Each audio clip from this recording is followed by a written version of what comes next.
You want hot takes? No, I'm not going to apologize to Ryan Day. Everything we said about Ryan Day up into the playoffs was true.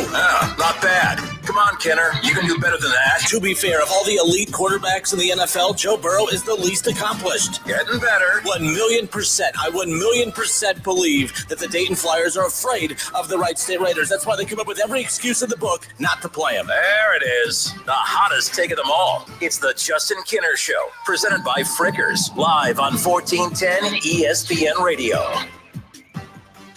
All right, everybody, welcome in. That's right. It is the Justin Kenner Show presented by Frickers live here on a Thursday. I hope all of you have had a great week. I hope all of you aren't as tired as I am. I know when those storms hit late last night. I don't know about you. I know I've talked to a lot of friends that had no problem going to sleep last night, not knowing exactly what was going to hit the city. I'm not one of those. I sit up anxiously. You know, I tell my wife, I tell her to go to sleep. I tell her to be comfortable, but I make sure that I'm up and ready to go in case I need to, yell at everyone to say, get down to the basement. So I'm on barely any sleep today, and I'm dragging. I'm struggling, but I am glad to be hanging out with each and every one of you here today. Again, the Justin Kenner Show presented by Frickers right here on 1410 ESPN Radio. Frickers, your home for fun, food, sports, and spirits. Yeah, the Red season is off to a fun start.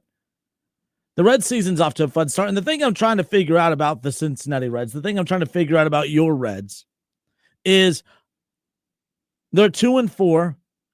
It's a 162-game season. They're 2-4. If they were 4-2, we would be excited. So why can't we be upset that they're 2-4? If they're 4-2, everyone's excited. They feel pretty good. We'd be, second, tied for first or whatever in the NL Central. Not that that matters. I don't really care about standings, but the point is, you're right there.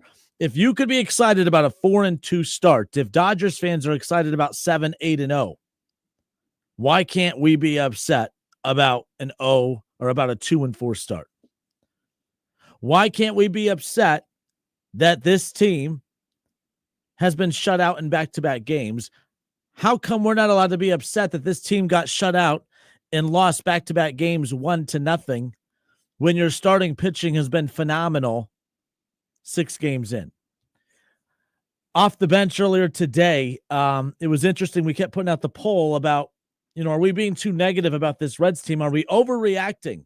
And we're trying to figure out, is this Reds team off to a bad start or are they a bad team?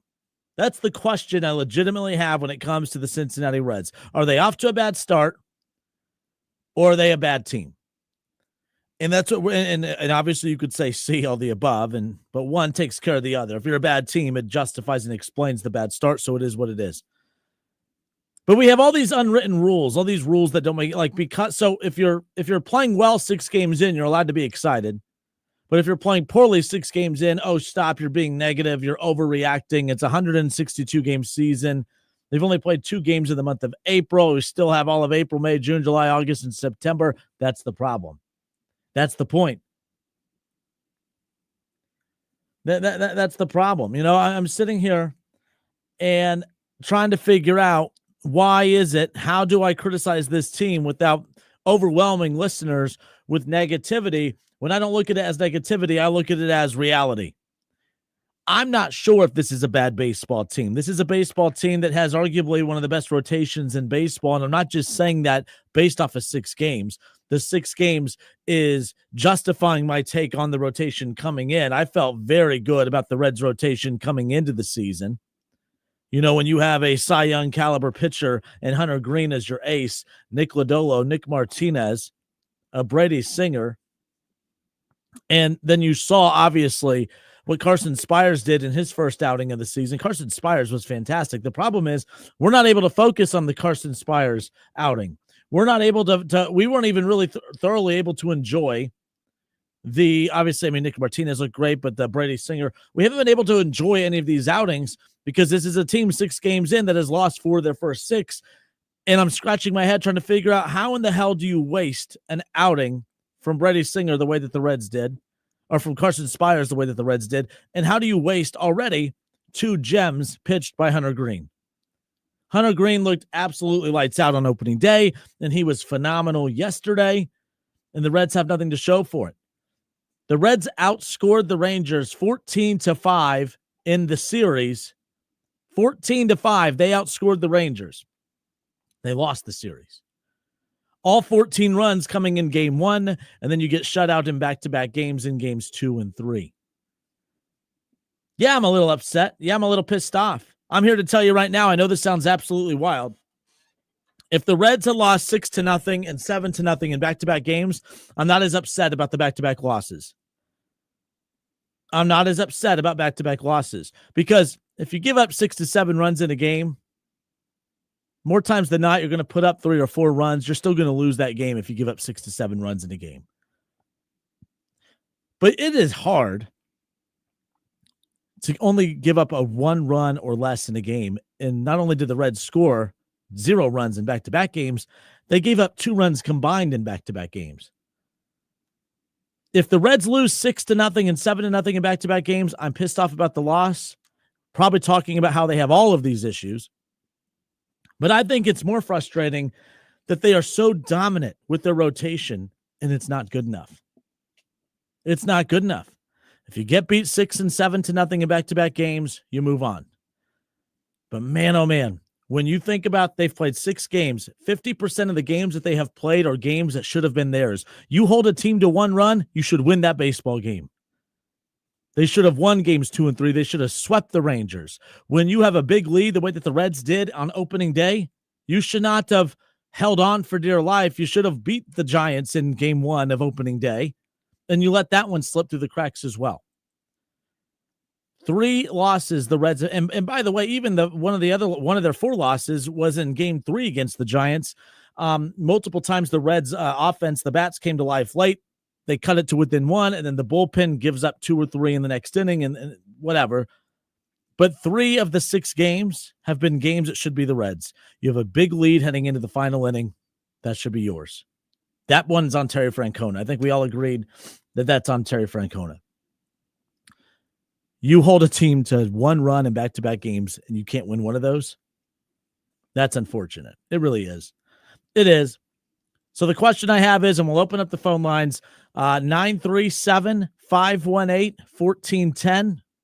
Is this a team that's off to a bad start, or is this just a bad team? And you're not allowed to say both, because if you're a bad team, it explains the bad start. So is this a team that is better than what we've seen 6 games in, and they're just off to a bad start? Or is this a bad team? That's the question I have. The phone lines are officially open, 937-518-1410, the Justin Kinner Show. You can also watch on Facebook. Head to Facebook, search the Justin Kinner Show, and you could watch it live, and we'll pull your comments into the show and interact with you that way. And an example right here, Ann Anderson. Ann, I hope you are doing well. Happy baseball season. Ann Anderson says, good pitching beats good hitting every time. The Reds have had great pitching. The teams that they have played have had better pitching. Baseball 101, go Dragons. I am excited about the Dragons season. I know that's coming up as well. Chase Burns we're going to get a chance to see him with the Dragons to start. We'll talk more about that later in the show. But man, oh man. And thank you. Good hearing from you. Sean Bolin. What up, Sean? He says agree. I'm assuming that was back during one of the points I was making about the Reds, obviously. But either way, Sean, I hope you're doing well. Ron, I see you're in the chat. The Justin Kinner Show Facebook page, go check it out. Everyone has Facebook. Follow the page, and you could watch and interact that way. But the phone lines are open again, 937-518-1410. I see some coming in now. We'll get you on hold and get to your calls coming up here in a second. But yeah, the majority of off the bench today was a lot of what many people deem to be negativity. And I'm like, but what's and let me put it back to you guys. What's the positive? What's the positive when it comes to the Cincinnati Reds at this point? What do you feel good about? I'll tell you what I feel good about. I love this rotation. And I'm not overreacting, as I stated to open the segment. I'm not overreacting to 6 games of great rotation performances. I felt this rotation was good enough to be the strength of this team, to carry this team to begin with. I was not expecting this good of a start from the rotation. I think that's what makes this start a little bit more disappointing. I think the fact that your rotation, your starters, gave you 20 innings. You gave up 5 runs in 3 games. Your starters gave you 20 and 20 strikeouts. 20 innings, 20 strikeouts, 5 runs. And you drop the series. Unbelievable performances from Carson Spires. Unbelievable performance from Brady Singer, from obviously Hunter Green last night. Man, oh man, that's the frustrating part. If the Reds are getting their ass kicked because they can't score runs and their bullpen stinks and the rotation can't get out of their own way, then it's just a horrific ball club. But the fact that you are getting playoff caliber starting pitching so early in the season and you don't have anything to show for it, opening day should have been a win. Last night should have been a win, and game 2 against the Rangers should have been a win. You don't hold a team to one run and lose. And the Reds did it back-to-back games, being held scoreless, and I think they've gone like 21-plus innings without a run after putting 14 runs up on the Rangers in game 1. Unbelievable. It's the Justin Kinner Show presented by Frickers. Frickers, your home for fun food, sports, and spirits. We appreciate you tuning in and hanging out with us here today on 1410 Wing AM. Lots more to still get into. Again, I'll talk about Chase Burns and the Dragons as we approach their season coming up around the corner as well. And we'll stay on the Reds. A lot of Bengals talk too. I'm kind of getting bored with the Trey Hendrickson conversation. I'm very in the middle on it. I understand the Bengals' approach to not wanting to just give him whatever he wants. I thought that they had to do that with Jamar Chase. I thought that it was understandable why they were able to get a deal done with T. Higgins, although I think it was a mistake, but it was justifiable. I understand why they're not willing to give Trey Hendrickson the world, but I also understand why Trey Hendrickson's upset, and I think it's a perfect storm of a mess, and we'll get to that. Katie Blackburn, also the VP for the Cincinnati Bengals, had her Phil Castellini moment. Do you remember the comments, "Where are you going to go?" That quote still to this day, every time the Reds have a bad outing, every time the Reds have any kind of negative PR around them, what's the line that people drop? Well, where are you going to go? Katie Blackburn and the Bengals had their Phil Castellini moment, and it has a lot of Bengals fans nervous, and I'm curious your guys' thoughts on that as well. So we have that coming up for you around the corner as well. Make sure you stop on out at one of your local neighborhood Frickers for their Frickin' Lunch Combo for $10.99. The Frickin' Lunch Combo features many options such as frickin' chicken chunks, cheeseburgers, the charbroiled chicken wrap, and the fried chicken wrap. You also get a side and a drink, all for $10.99. The Frickin' Chicken Lunch Combo is available Monday through Friday. Dine in or carry out between 11 a.m. and 2 p.m. Frickers, your home for fun food, sports, and spirits. The Reds are back at it coming up here later on tonight. We do have cards subject to change immediately following the Justin Kinner Show presented by Frickers. That show will be from 6 until 7:40, and then that's when the Reds will take over. The Reds are on the road at the Brewers. And keep in mind, like, the Reds had 3 with the Giants, 3 with the Rangers, all at home, and you're 2-4 to start the season. I don't like that. Now with the quality of starting pitching you got, as we mentioned. But now the Reds have to go on the road for 7 straight. You got to go 4 straight at Milwaukee, 3 at San Francisco before you return home. And the problem is that the Brewers have absolutely owned the Reds over the last 20 years, since 2020, probably 20 years. I don't know. I haven't gone back. I don't know what the Brewers record is over the Reds over the last 20 years, but since 2020, they have dominated the Reds. The Reds are 28-46 against the Brewers since 2020. So when you look at the fact that the Reds have already had a crucial bad start, if you will, 2-4, 3 games that should have been theirs, they let slip through their fingers. And the vibes are low. Now you got to go, after opening the season 6 straight at home, now you got to go on the road for 7 straight against a divisional opponent that has owned you for the last half decade.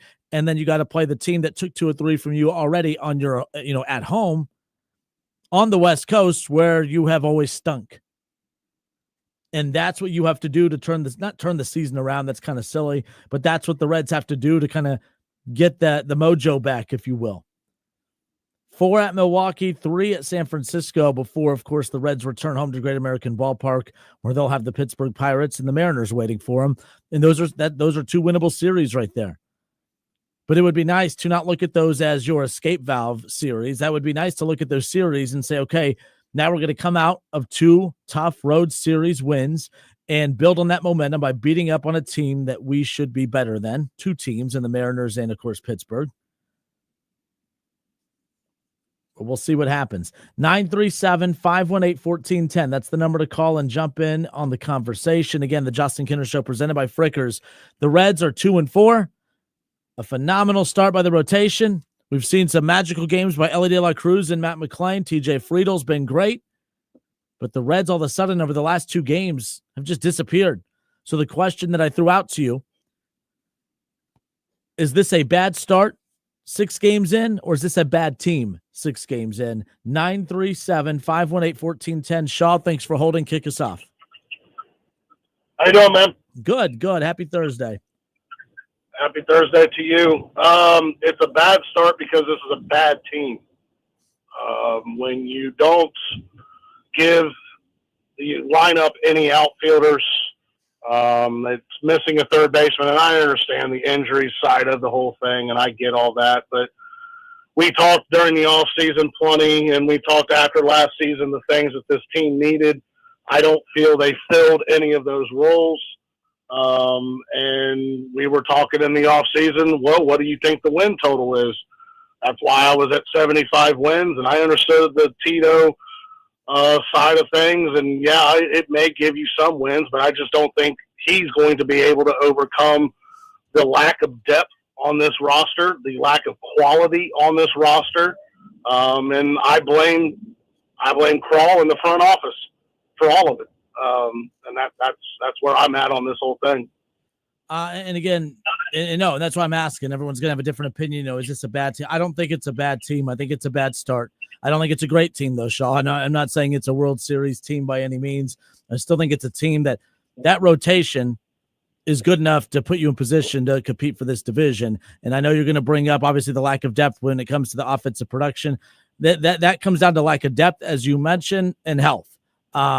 I think they're bad right now, not because they're a bad team. They're bad because injury. I mean, look, the fact that Spencer Steer is a full-time DH, if you will, when he has a shoulder that should have him on the IL, that's a problem. Then Christian Encarnacion Strand, who got out to a hot start, gets blasted in the wrist. Like that seems to happen to the Reds a lot in recent years. And he came back in the lineup yesterday and didn't do anything. So it's one of those where this team has to stay healthy, especially when you started the season with, obviously, Austin Hayes on the IL, Tyler Stevenson on the IL, Andrew Abbott on the IL, Alexis Diaz on the IL. They have to get 2 to 3 of all of them, but they need to at least get 2 to 3 of those back. Tyler Stevenson's the most crucial, in my opinion. They need someone to kind of balance out that lineup. It's top heavy right now, and right now it's not heavy at all because 2 games are shut out.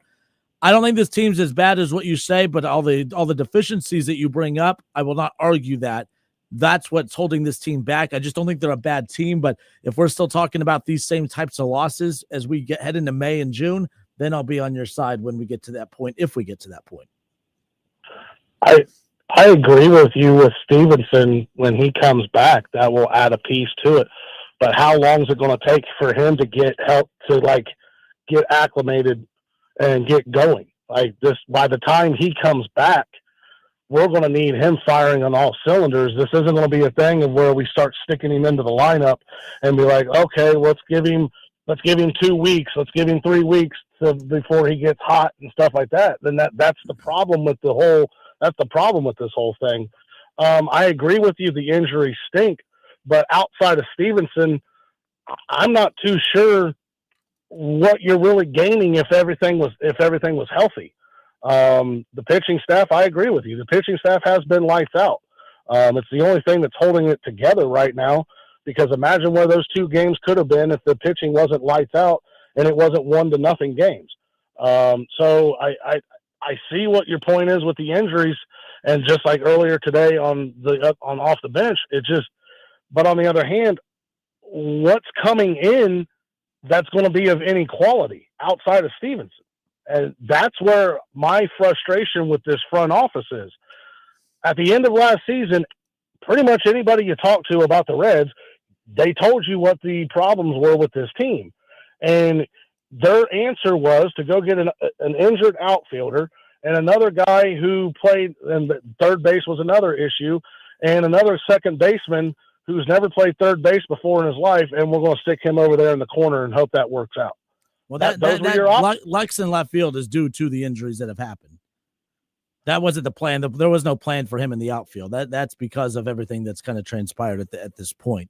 as far as that goes. But like, I mean, when you have TJ Friedel and you Matt McClain and Ellie De La Cruz, Austin Hayes wasn't hurt when they signed him. I mean, he had a kidney infection last year. I don't know if I necessarily put that in the injury prone category. He was deemed 100% healthy when they traded for him. He was healthy. He had a very good spring training. And then unfortunately for typical Reds fan luck, Shaw, he gets hurt right before, the week heading in to opening day. But like if Austin Hayes was an all-star 2 years ago, then has the kidney infection, and then doesn't have the type of season that he had the year before.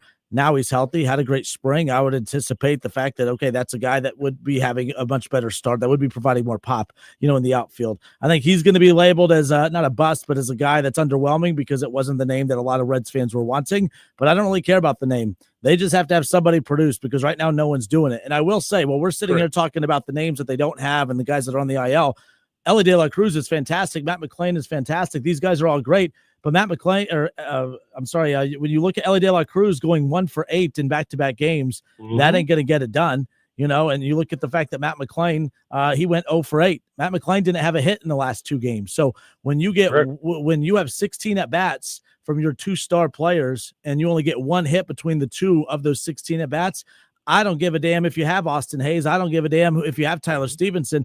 You're not going to win a lot of ball games that way. So I get that their success is based on those 2, but you can't have series where you go 2 of the 3 games where those 2 go 1 for 16. You're not going to win any games doing that moving forward. So, and it gets blown up even more because they have no depth around them at the same time. There's no wiggle room there.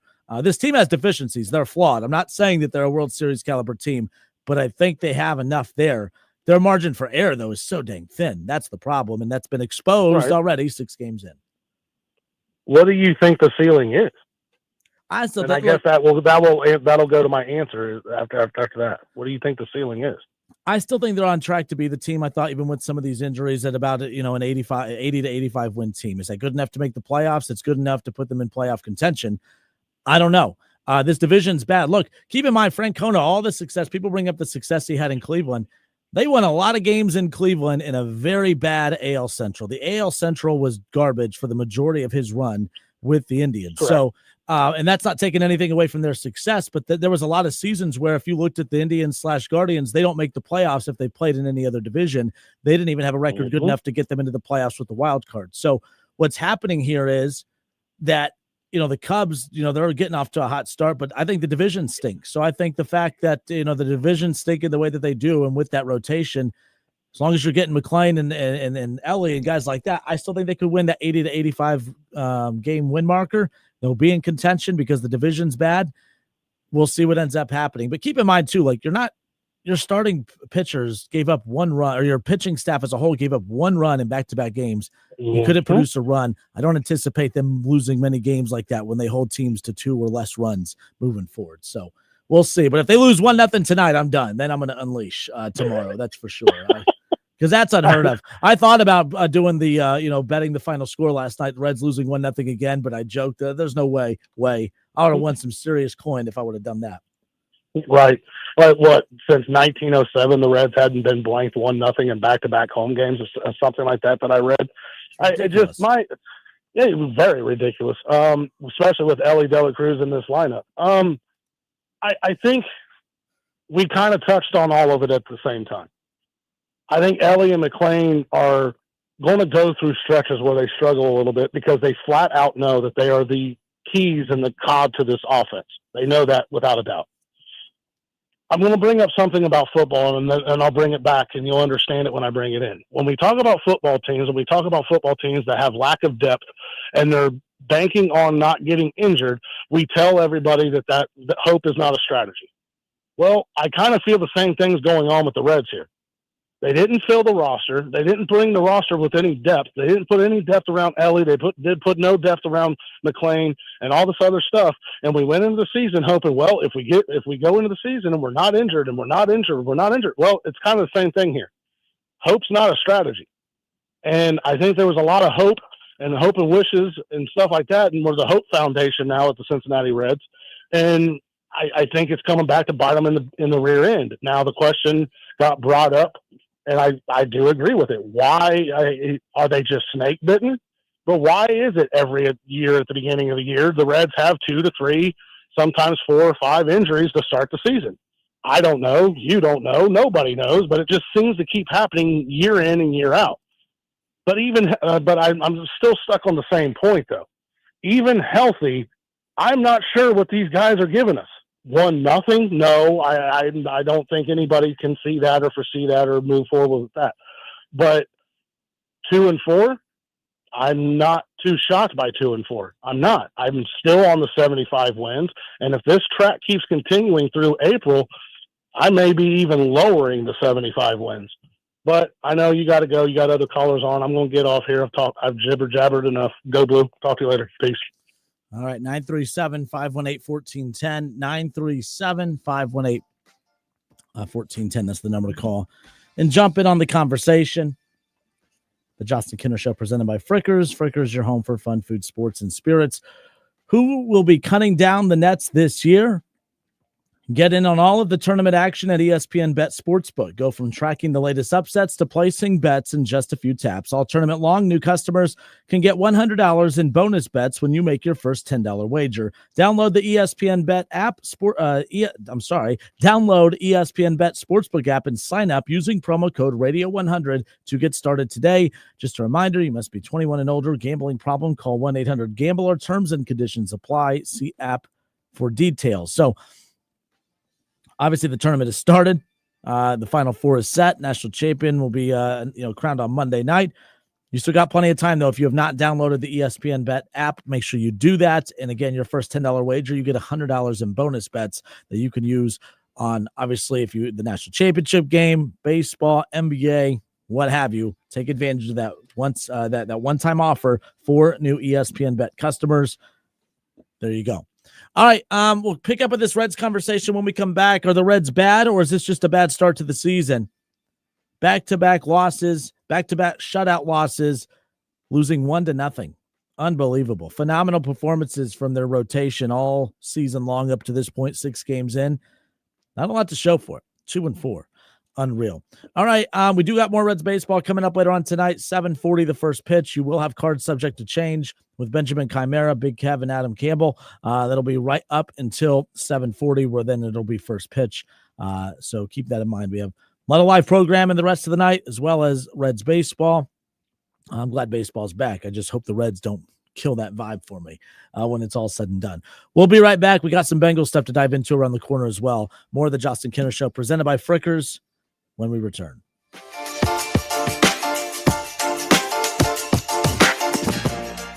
The Justin Kinner Show, presented by Frickers, right here on 1410 ESPN Radio.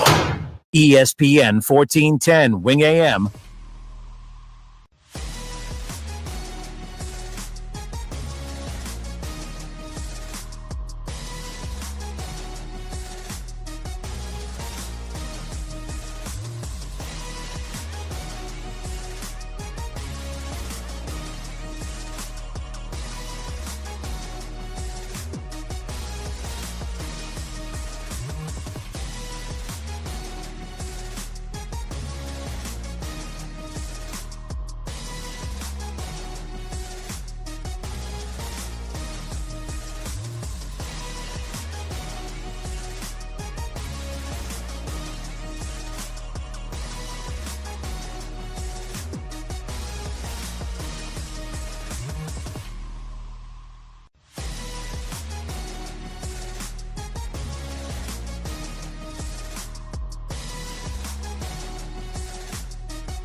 All right, and we are back. It's the Justin Kinner Show presented by Frickers. Frickers, your home for fun food, sports, and spirits.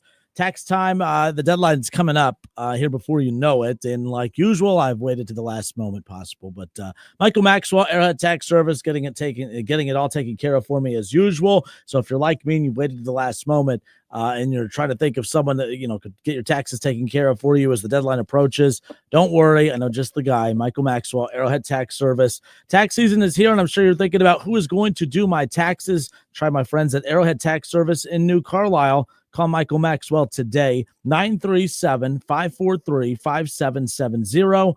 They're ready to serve you at 113 West Jefferson Street in New Carlisle. Arrowhead Tax Service gives back to the community through athletics and nonprofits, and all new clients save 10% off online at arrowheadtaxservice.com, where their target is your satisfaction. Reds back in action tonight, and obviously with Hunter Green going last night to wrap up the Rangers series, or I should say yesterday afternoon, 7 innings of just perfect baseball from Hunter Green. I mean, I was worried about Hunter Green coming into the year because he had such a great year last year.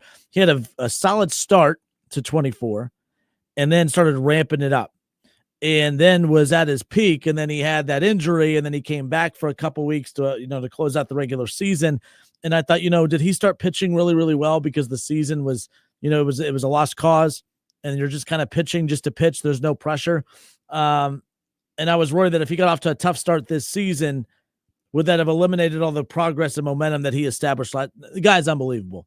This is easily the best pitcher they've had since Luis Castillo. I think he's better than Luis Castillo at this point, and easily the best pitcher they've had since Johnny Cueto.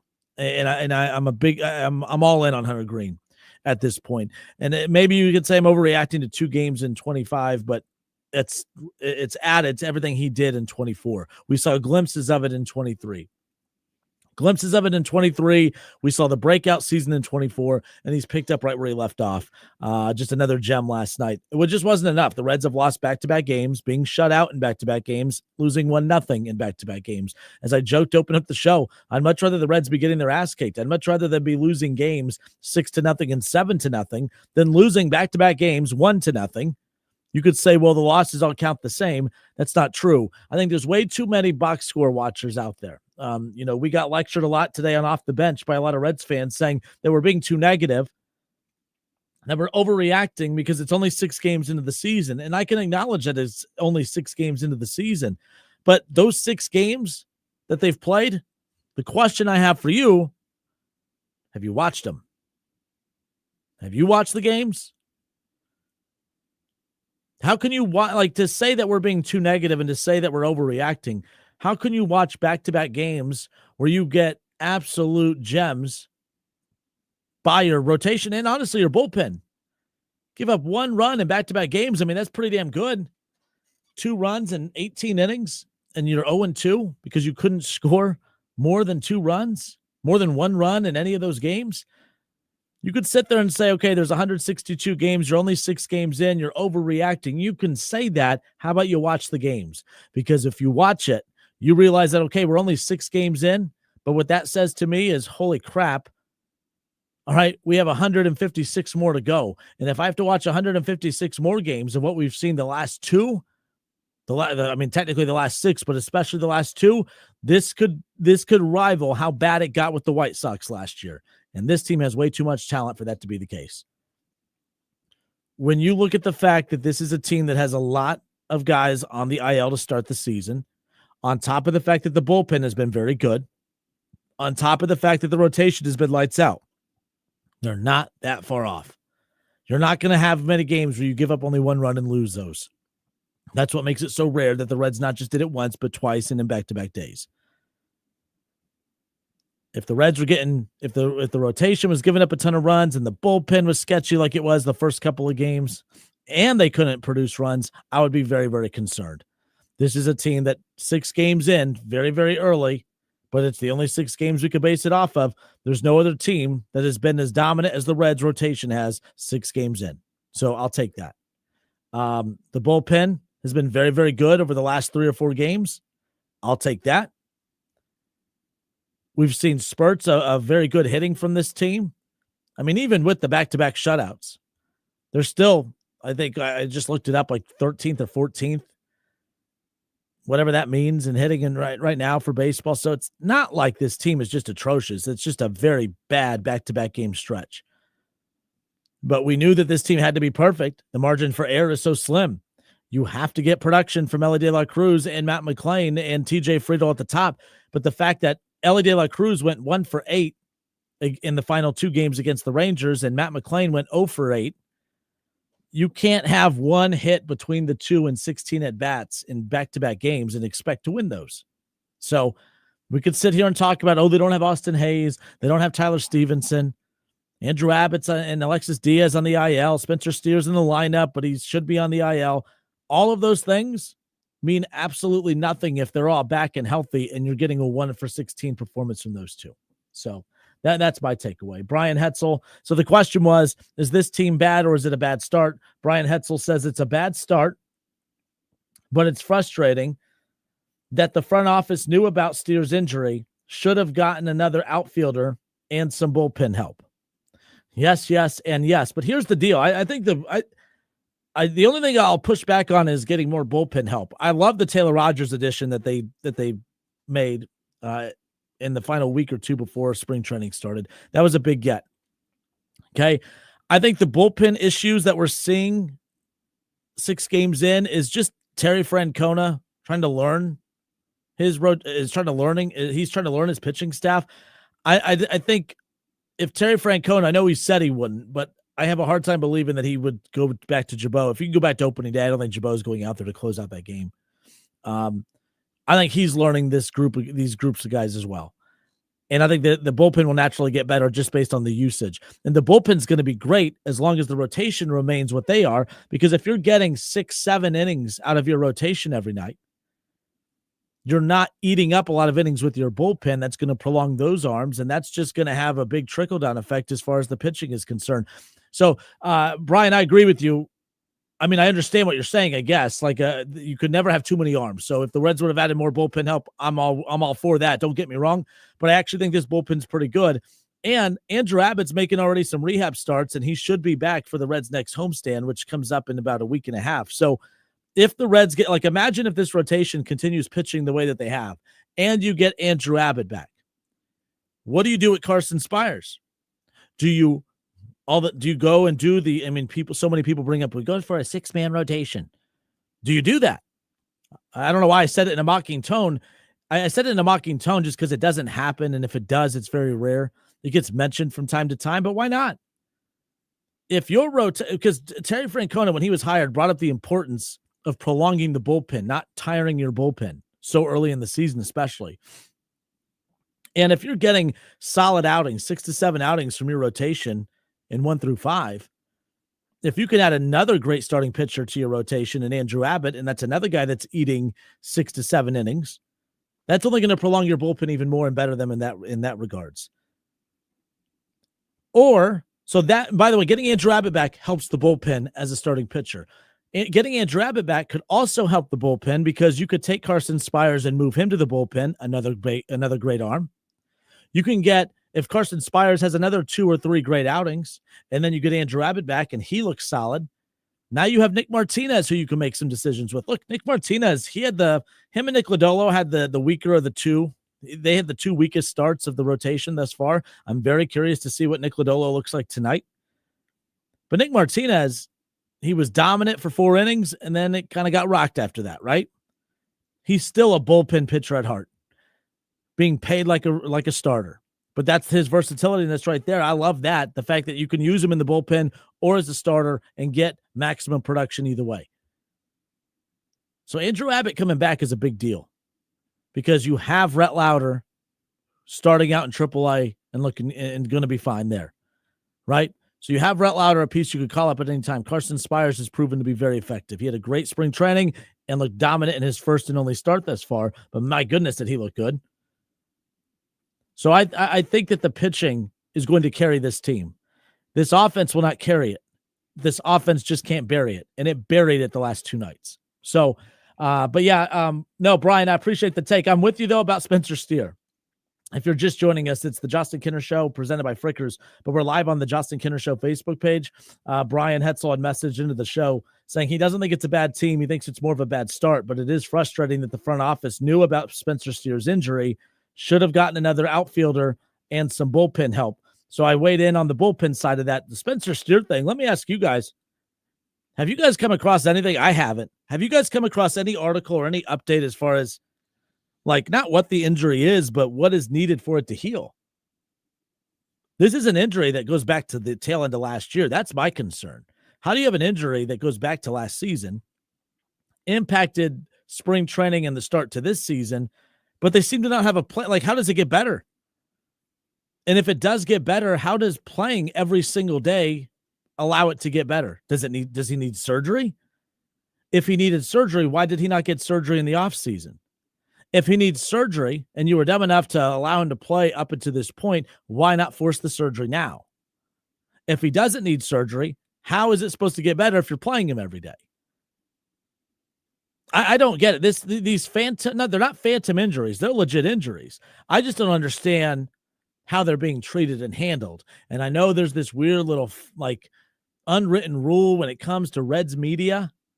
We're not allowed to criticize the healthcare providers, if that's what you want to call them. I'm trying to tiptoe around this, but maybe somebody over there might know what the hell they're doing, because it doesn't seem like it. Do you guys remember how?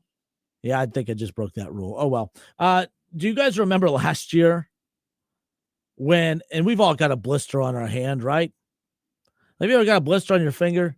You know, you cover it up, you let it go for a week or two, and then it's gone, right? How did a blister become a season-ending injury for Nick Lodolo last year? How do simple little things just totally derail a season, whether it's an individual season for a player that obviously trickles into the team's success or lack thereof? How does a blister on your finger lead to a season-ending injury last year for Nick Lodolo? And I hope that sounds about as mocking of a tone as I could possibly find a way to do, because I'm mocking that. The training staff somehow allowed a blister to knock out one of your star pitchers for an entire back half of a season. What in the world is going on in this situation? There's always these weird injuries that are always told to, always kind of explained to us in, oh, it's not severe, and then they disappear. Christian Encarnacion Strand's another prime example last year. Oh, he's day-to-day, 10-day IL, retro to 2 days ago. He'll be back very soon. And then it's another week, and then it's another week. And then, oh man, now he's on the 60-day IL. And then it's, you know what I mean? Like, it's always kicking the can down the road. Like, I don't trust the front office I don't trust them with how they handle injuries. I know the front office isn't handling the injuries, but let's just say whoever's in charge of handling the injuries, I do not trust them. I don't. It's weird. And the way they handle the Spencer Steer thing is weird. If you have a significant injury, we were told he was going to start on the IL. If you have a significant injury, why is surgery not being done to fix it? And then I'm going to make fun of it even more, because when they do decide to do surgery on it, why did they not do it sooner? If surgery is not needed and all that's needed is rest, then why the hell were you playing him every day? Why was he DHing in Dayton in a meaningless, stupid exhibition game at Day-Air Ballpark the way they did last week before the season started? Riddle me that, Batman. I'm trying to figure it all out. But yeah, you got me going down that you got me going on that rant and down that rabbit hole with Spencer Steer. But there's a lot of weird stuff that happens with how injuries are handled in Cincinnati. So yeah, I'm waiting to find out that Christian Encarnacion Strand's out for the rest of the season because he got hit in the wrist 2 games ago. But Justin, he was back in the lineup yesterday. That's what would make it weird. That's what this Reds team does. They do weird stuff with how they handle injuries. It's as simple as that. It's as simple as that. All right, it's the Justin Kinner Show presented by Frickers, 937-518-1410. That's the number to call and jump in. We'll take a look at the Reds rotation, who they have coming up as they face the Brewers in this 4-game series. Then they turn their attention towards the Giants for 3 in San Francisco, and then they finally return home where reinforcements could be coming. We could be seeing, of course, obviously Austin Hayes. Getting Austin Hayes back could be huge. All right. Getting Andrew Abbott back could be huge for all the reasons I stated earlier. It's not just getting a starting pitcher back. It's what it does to bolster the rest of the pitching staff, rotation, and bullpen. We got plenty more coming your way. Hour 2, we will dive into the Cincinnati Bengals. I have a lot to say there. Not trolling, I promise, but there's a lot of weird stuff happening with Katie Blackburn and the Bengals, and it's just very messy. Everything they do lately is messy. They got the deals done with Jamar and T, but why do they still feel so messy? We'll get to all of that too. But more Reds talk to close out hour 1, all Bengals in hour 2, and then some college football that we'll jump into as well. It's the Justin Kinner Show presented by Frickers. Frickers, your home for fun food, sports, and spirits. We'll be right back.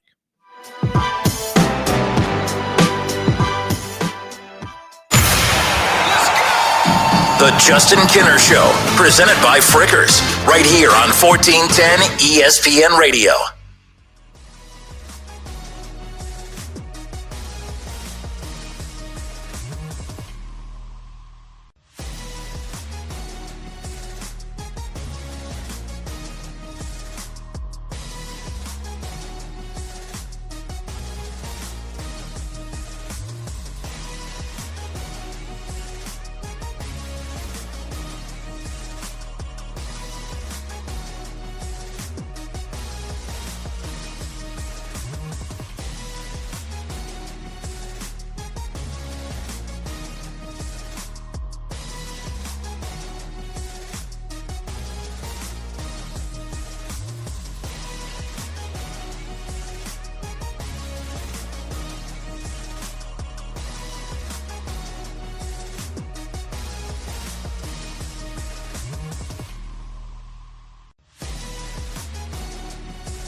All right, we welcome you back. It's the Justin Kinner Show presented by Frickers. Frickers, your home for fun, food, sports, and spirits. Reds back in action tonight. Cincinnati, of course, 2-4 on the season. They took game one against the Rangers, 14-3. 14-3, they beat the Rangers in game one. And it's like, all right, I don't expect 14 runs a night, obviously. I don't expect 8 runs a night. 3, 4, 5 on a good night. It's not an explosive offense, but there's enough there at the top of the order. But then to go from 14 runs in game one to then being shut out in back-to-back games, that's a kick in the man parts. And then to add insult to injury, not only do you get shut out in back-to-back games, you get shut out in back-to-back games while you get absolute phenomenal production from your pitching staff. Forget the rotation. The pitching staff. You gave up 1 run on back-to-back nights and you lost both of them.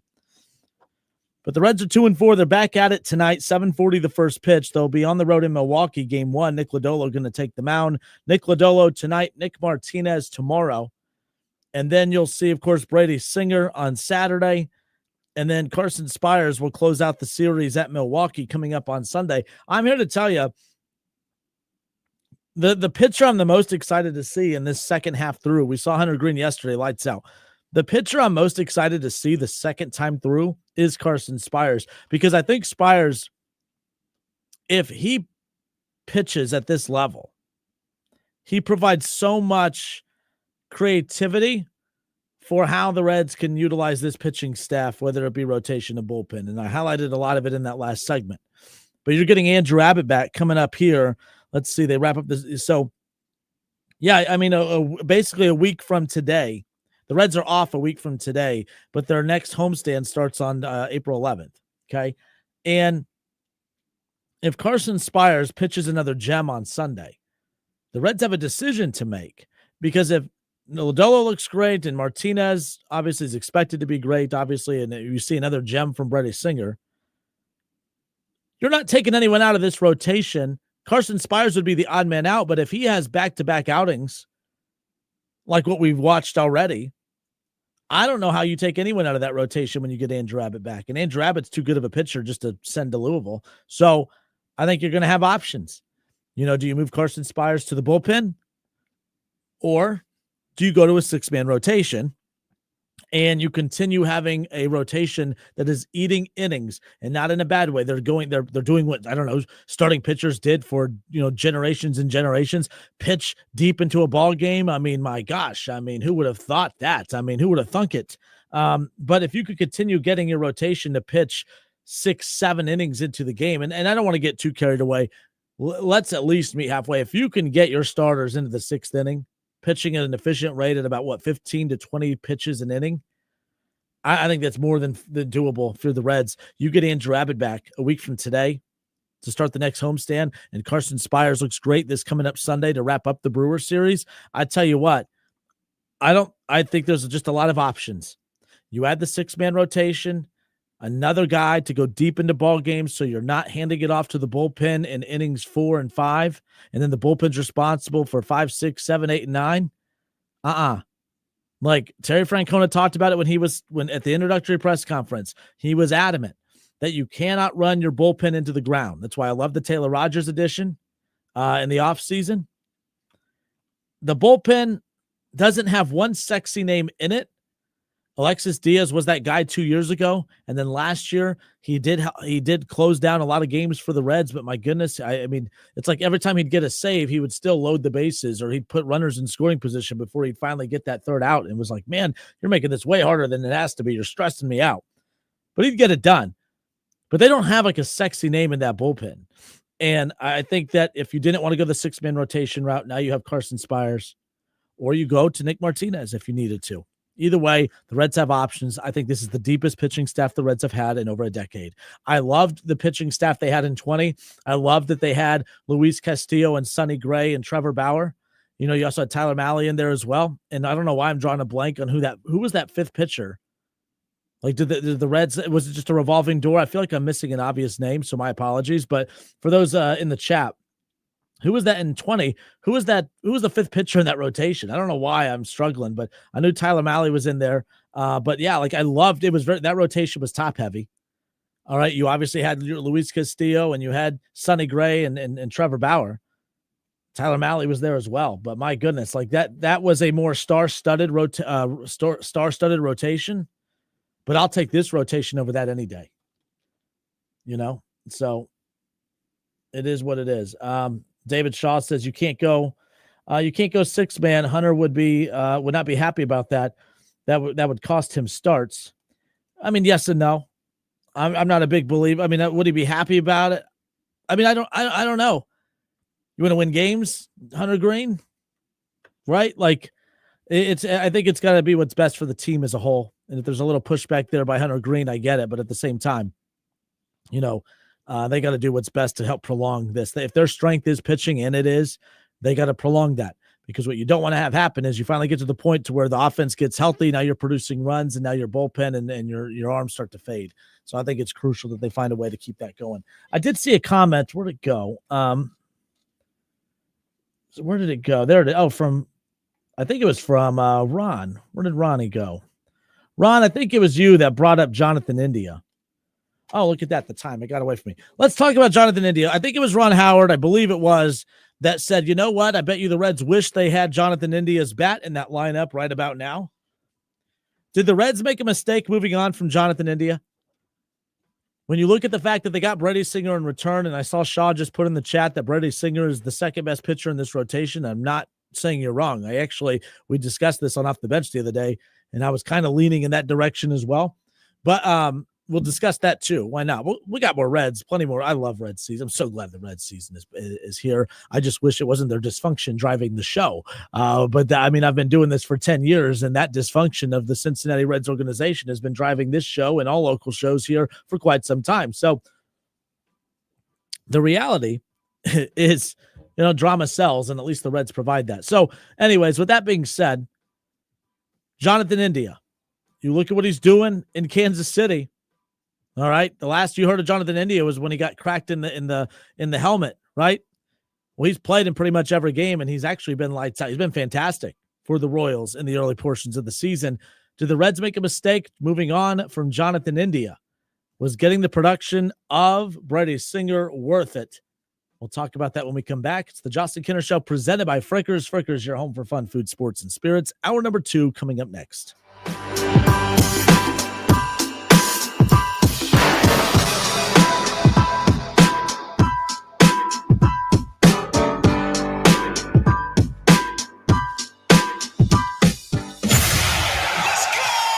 The Justin Kinner Show, presented by Frickers, right here on 14.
You want hot takes? No, I'm not going to apologize to Ryan Day. Everything we said about Ryan Day up into the playoffs was true.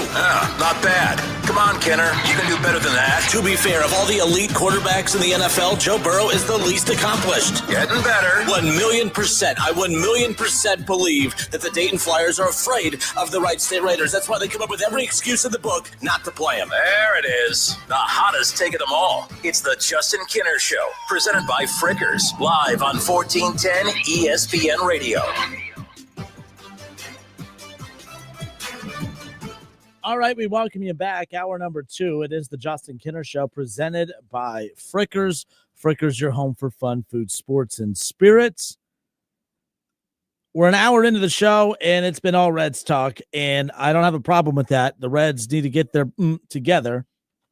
We're only 6 games in, and kind of the big talk today, it's one of those, well, we're only 6 games in, stop overreacting.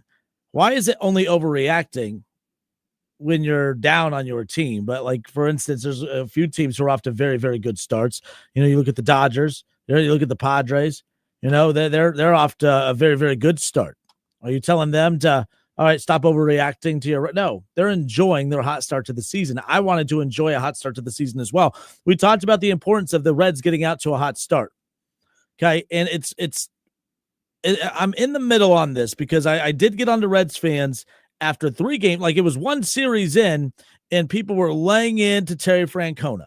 And I had a problem with fans laying into Terry Francona because all offseason, Reds fans did nothing but bury this team and say how bad they were going to be. And then when they start out 1-2, you guys are acting like you had expectations all of a sudden. I feel like I'm allowed to be critical because I had expectations. They are not playing up to the expectations I had for them coming in. Some of you are like me and you had high expectations, but there's no way in hell every one of you could be as aggressive and critical as you are, because not many of you had expectations for them coming in. I can at least say straight up, I felt confident about what this team brings to the table in regards to competing to make the postseason in 2025. One of the best managers in baseball, a Cy Young caliber pitcher in Hunter Green, a Cy Young caliber pitcher in Hunter Green in what is one of the best rotations in baseball. And then, your core of Ellie De La Cruz and obviously Matt McClain and guys like that. But the problem is once you get done with the core, that's literally it. There's nothing else there. That's been the problem. The lineup's out for tonight, and that was something. That was kind of scary, I'm not going to lie. TJ Friedel will lead off here tonight. I mean, I guess we could go through it now. But so the Reds have been shut out in back-to-back games. They've lost back-to-back games 1-0. How do you only give up 1 run in back-to-back games and lose both of those? Well, you get shut out, and that's what they did. But will the Reds have gone 21 innings without scoring a run. 21 straight innings without scoring a run. This comes after putting up 14 runs in 1 game against the Rangers back in game 1. So will they end their drought tonight? Well, it's going to be up to this lineup to do so. TJ Friedel will lead off in center field. Batting second and at second base will be Matt McClain. No surprise, Ellie De La Cruz will get the start at short and bat third. In the cleanup spot, Christian Encarnacion Strand, he'll get the start at first base. Batting fifth and at third base will be Candelario. Dunn will be in right field and bat sixth. The designated hitter, Spencer Steer, will bat seventh. Santiago Espinal will start in left field and bat eighth. And then Jose Trevino will bat ninth and catch. Nick Lodolo on the mound. I love the Reds' top half of the order. I really do. I love TJ Friedel leading off. I love Matt McClain and Ellie De La Cruz hitting 2 and 3. And if Candelario can get the power back, I love the prospect of him hitting in the 4th spot. I love that Christian Encarnacion Strand's in the mix for that 4th spot. When Spencer Steer was healthy, he was a power hitter. I didn't mind him competing for that 4th spot. But if you got Tyler Stevenson and Christian Encarnacion Strand and Candelario and Spencer Steer, I mean, that's that middle of the lineup that balances the top. The problem is the top is top heavy, and it's not like it's super heavy, but it's top heavy. All the pops in the top half. You got nothing at the bottom. When you get done with Candelario, you have Dunn, Steer, Espinal, and Trevino. You're not going to get production from the bottom half of that order. You're just not. Now, as I joked on Off the Bench earlier today, because I said that, they're going to have 4 hits and 3 runs just from the bottom half of the order here tonight in Milwaukee. Right? That's how this works. But we'll see how that's going to work when it's all said and done. But Yeah, Strand. Yes, Chad Strand is hitting cleanup. One more time, if you're just joining us, the Reds and Brewers. The Reds are trying to end a little bit of a drought, not just a winning drought. They've lost back-to-back games. They lost this back-to-back series. Pitching-wise, they've given up 1 run per game the last 2, and they've lost both of those because they got shut out, losing 1-0 in back-to-back games. So this lineup that is responsible for ending their 21 straight scoreless inning drought: Friedel, McClain, De La Cruz, your 1, 2, and 3 hitters. 4, 5, and 6 is Strand, Candelario, and Dunn. And then your 7, 8, and 9 is Steer, Espinal, and Trevino. Nick Lodolo on the mound. I don't like that bottom half of the order. I don't. But, Candelario's hitting 5th. You're going to get a Tyler Stevenson back at some point. Now you got 6 guys into a 9-guy or a lineup that can hit the ball. And then you get Austin Hayes back. Now you got 7 of the 9 that can hit the ball at a high clip. So the Reds have pieces to work with. Those pieces just got to get their ass off the IL. It's as simple as that. Not a World Series team, but this is a competitive team. One point I'll also make is, and it'll tie into Jonathan India because I know that was asked and I want to get into that. Well, the Reds need to make a move. The Reds have, I hope they don't wait to the deadline to make a move. All right, but they probably are. I think they're going to wait and assess what they have here before we get to the deadline. And it's so stupid, and I feel gross talking about the deadline as we sit here in April. Because you're still going to get through all of April, May, June, get to the All-Star game in mid-July, and then the trade deadline is usually a week after. We get a lot of time before that. But what I really like is we talked about it earlier. Oh, man, Andrew Abbott's coming back. But you already have a 5-man rotation that's very, very, very, very good. Do you go 6-man rotation or do you move one of those guys to the bullpen? You also have Rhett Lauder, who is ready to pitch in the major league level, and he's just sitting in Louisville for the time being because there's no room at the end. So now you have 7 legit starting pitchers. Chase Burns will be ready before you know it. I don't think there's any rush to get Chase Burns called up to the major league roster. We're going to see him debut in the Reds organization with the Dragons coming up, which we'll highlight more in a moment. The bottom line is it's tough to find pitching in this league. And the Reds, and this might be my overreaction here, the Reds have a lot of it. I think if push comes to shove, a Carson Spires, if he continues pitching at a high clip, I think he could be used at the deadline. I think that you're not moving on from Rhett Lauder, but I think Andrew Abbott was a name I thought would have got moved this past offseason. I could see Andrew Abbott. I mean, if you want to talk about going to get reinforcements to give some pop in this lineup, if the White Sox want to go younger and you want to get a Luis Robert, you can give up a Carson Spires to do so if they want to bite. If they want an Andrew Abbott, they're going to have MLB ready players to go out and make a splash at the deadline if they choose to do so. But it's April. That's July, and there's a lot of time between now and then.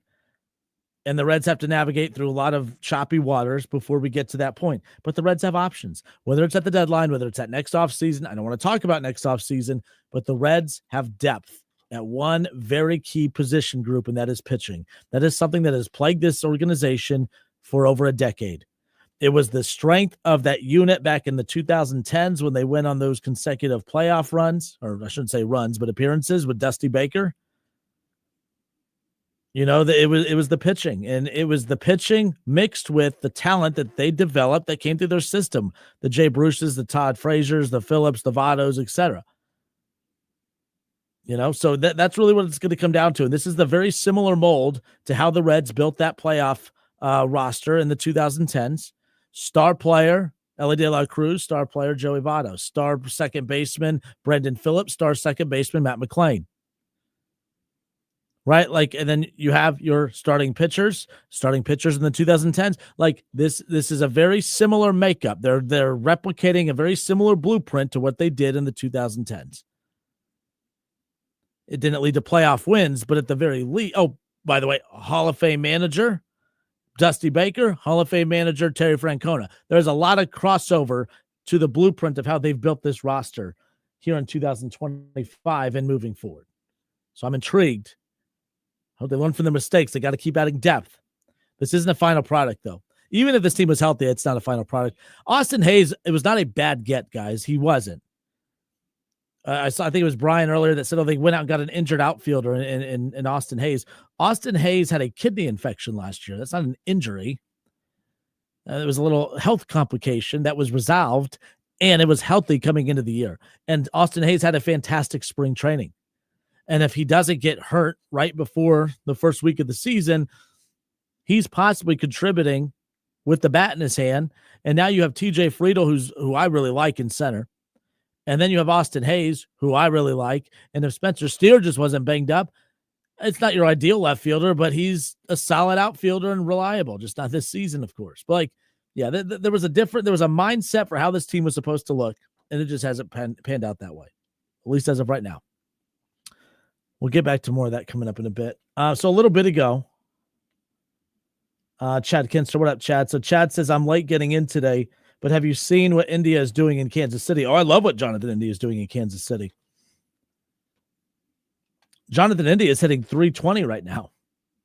Jonathan India, in his last 7 days and 25 at-bats, he's gone 6 for 25. He scored 4 runs. He has 2 doubles, 2 RBIs, 2 walks in 6 games. He got hit in the head, I think, in the game 1 or on opening day or game 2. But he's produced in every one. Jonathan India has been great. And here's the thing. Here's the pushback I'll give. I was an advocate for putting Jonathan India in the outfield, and I got a lot of flack for that. No, you do not do that. Jonathan India played in the outfield during his college days at Florida. He had not, when he got drafted by the Reds and throughout the system, he never played in the outfield. So it would have been the first time, and I think he got some spot outfield time last year. But the Reds moved on from him, and I don't want to be a hypocrite. I was supportive of the Reds moving on from Jonathan India, all while still saying I wish they would have worked harder to find a role for him. If you're going to force Spencer Steer in the outfield, why would you not force Jonathan India in the outfield? If you're going to, if you're willing to put Gavin Lux in the outfield, why would you not have put Jonathan India in the outfield? I guess is my point. You wouldn't have had to trade for Gavin Lux. Jonathan India is better. We're 6 games in. Here's where I'll meet some of the critics. I think the Reds made a mistake trading Jonathan India away. I think they made a mistake trading Jonathan India away. Yes, a lot of it has to do with the hot start to the season, but a lot of it has to do with the fact that they traded Jonathan India away. They gave up on a team leader. They gave up on a guy that actually was capable of playing in the outfield. And now you lost a team leader. You lost a guy that could have contributed in the outfield right now. And he's better than the utility player that you brought in to replace him in Gavin Lux. Now, you didn't trade India for Gavin Lux, but you traded for Gavin Lux to replace Jonathan India as a utility guy in the middle infield. And now Gavin Lux is an outfielder, and he's not supposed to be. Now, you traded Jonathan India to go get Brady Singer. And Brady Singer, and I think Shaw put it in the chat a little bit ago, and I kind of agree. I think the ceiling for Nick Lodolo is sky high. I'm very intrigued by what we're going to see from Lodolo tonight. Lodolo got rocked early, in the series against the Giants, and then he responded very solid to close out the last couple of innings. Like, he brought his pitch count down, got his velocity up, and he was fine.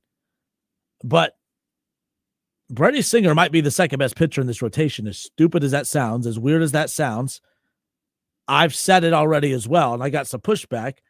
But I thought that, overreacting to one game each for these guys. I thought Brady Singer was the second most impressive pitcher outside of Hunter Green. We've seen 2 from Hunter Green. I thought outside of Hunter Green's performances, I think that Brady Singer was the second most impressive. But Nick Lodolo is the guy that's going to have to live up to those expectations because, man, this team can be scary if you get that elite 1-2 punch of Lodolo, Hunter Green and Nick Lodolo, and then you got a Brady Singer to complement it, and a Nick Martinez and a Carson Spires and an Andrew Abbott and possibly a Rhett Lauder. But you traded Jonathan India away for a guy in Brady Singer who I think has just been he's fantastic.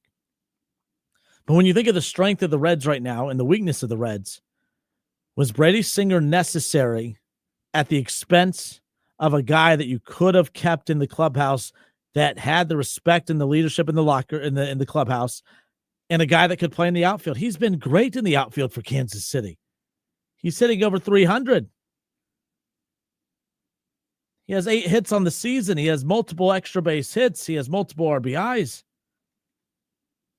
So what I think this is, and Bengals fans, I think you're going to agree. You remember every time throughout the season when the Bengals when they wouldn't have a great game they wouldn't have a great performance in their run game. And then what would people do right away? Oh, look at Joe Mixon over there, 120 yards and 2 touchdowns for the old Texans. Maybe we shouldn't have traded him away. That became the game all season. Every time the Bengals would lose and they would have a bad ground game, Joe Mixon would have a huge game, multi-touchdown, 100-yard performance. I feel like that's going to be Jonathan India for the Reds all season. When you look at the fact, like the Bengals were not good at running the football, and the guy that they let go that runs the football was running the football really well for somebody else. And I think that's going to be Jonathan India. Jonathan, the Reds' weakness, and one of their weaknesses is how bad their production is from the outfield. And when you compound that with the fact that Jonathan India could play in the outfield, you chose not to utilize him that way. He's killing it in the outfield for the Royals, and he's hitting over 300. He's been fantastic. Infancy stage of the season, slight overreaction maybe. I'm a Jonathan India guy. As much as I like Brady Singer, I don't know if trading Jonathan India away for him was worth it. You went and you doubled down. I guess you leaned into your strength, which is your starting pitching, and you can never have too much pitching. But as you've seen already, they have had the best 6-game stretch from their rotation of anyone in baseball, and they're 2-4 because they can't score runs. I would have taken a slightly less elite rotation and have Jonathan India in the outfield. A veteran, former rookie of the year, drafted and developed by the Reds in the system, in the outfield. I'd much rather have that, I think, than Brady Singer, and I love Brady Singer. Probably won't be a popular take, but I am curious what you guys think. 937-518-1410. Did the Reds make a mistake trading away Jonathan India? Let's discuss more and get your guys' take. I see some comments coming in the chat. I'll respond to those. If you can't call in, you can message the show in the chat on the Facebook page. Go to the Justin Kinner Show Facebook page and follow, and you can watch and leave your comments in there, and then I'll pull it into the show. Or you can call us, 937-518-1410. You can also text that same number, 518-1410, text or call. Did the Cincinnati Reds make a mistake moving on from Jonathan India? Let's discuss more when we come back. We do have Bengals talk. Katie Blackburn, she pulled off her best Phil Castellini impression. Remember Phil Castellini mocking the fans, saying, well, where are we going to go? Katie Blackburn may not have been mocking the Bengals fans, but did say something today that hinted at them being willing to move the Cincinnati Bengals out of Cincinnati. Ooh, a little dicey. We got plenty more to get into. It's the Justin Kinner Show presented by Frickers. Frickers, your home for fun, food, sports, and spirits.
local sports talk show dedicated to professional wrestling. Don't miss Cards Subject to Change.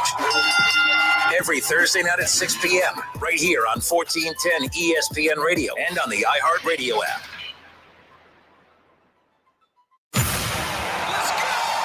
The Justin Kinner Show, presented by Frickers, right here on 1410 ESPN Radio. All right, and we are back. Justin Kinner with you here, 1410 Wing AM. We are Dayton's ESPN Radio and Dayton's radio home for the Cincinnati Reds. Reds baseball back in action tonight, again coming off of a tough loss, a series loss against the Texas Rangers. They took game 1 14-3, and then they lose games 2 and 3 in 1-0 shutout fashion. So they're trying to put the pieces back together. They've gone 21 innings straight without scoring a run, and as we talked about earlier, it's going to be up to the lineup. The top-heavy lineup, obviously you have Friedel, you have Matt McClain and Ellie De La Cruz and Christian Encarnacion Strand and Candelario 1 through 5. And then after that, it gets a little dicey, right? You have Spencer Steer, who I think has 1 hit on the season. It's a rough go of it as far as that's concerned. It's not a very deep lineup. You don't have Austin Hayes, you don't have Tyler Stevenson, and we've spent a lot of time on that. Some other guys that they're still missing, Alexis Diaz and Andrew Abbott. Andrew Abbott's making some rehab starts. Andrew Abbott should be back for their next homestand. So the Reds have 4 straight with the Brewers. That starts tonight. And then immediately after they wrap up that series on Sunday, 3 at San Francisco. And then they'll have an off day on Thursday, a week from today. And then they'll have that series with Pittsburgh, another divisional foe right there. So 7 of the next 10 games for the Reds are against NL Central opponents. Very crucial. But the problem is, you're going up against a Brewers team that was kind of owned you in recent history. Lance McAllister, 700 WLW, put this out on his Facebook page. I talked about the fact a little bit ago that the Cincinnati Reds, from 2020 to now, that the Reds are 28-46 against the Brewers since 2020. Right? Like, it's just been utter domination. But Lance McAllister, he combed into it even more. Since 2021, the Reds have lost 10 straight series against the Brewers. The Reds have dropped the first 2 series of the season. Vibes are low. And now you got to go on the road against a division opponent that has owned you in recent history. 10 straight series losses against the Brewers. And they're trying to put an end to their drought to start the season. It's not going to be easy. They've lost 11 of the last 12 series against the Brewers and 14 of the last 16 series against the Brewers. Oofa. Not good. But that was Lance McAllister who posted that on Twitter about 20 minutes or so ago. And then you got to go to the West Coast and play San Francisco. Reds always do well on the West Coast, right? We'll see.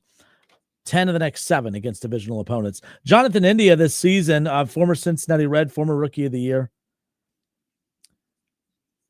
In 6 games this year for the Royals, he was traded to the Royals in the offseason for pitcher Brady Singer, who has been fantastic for the Reds. I mean, outside of we talked about it, outside of Hunter Green, I thought Brady Singer was the most impressive pitcher that the Reds had 5-6 games in. So I love Brady Singer. Don't get me wrong.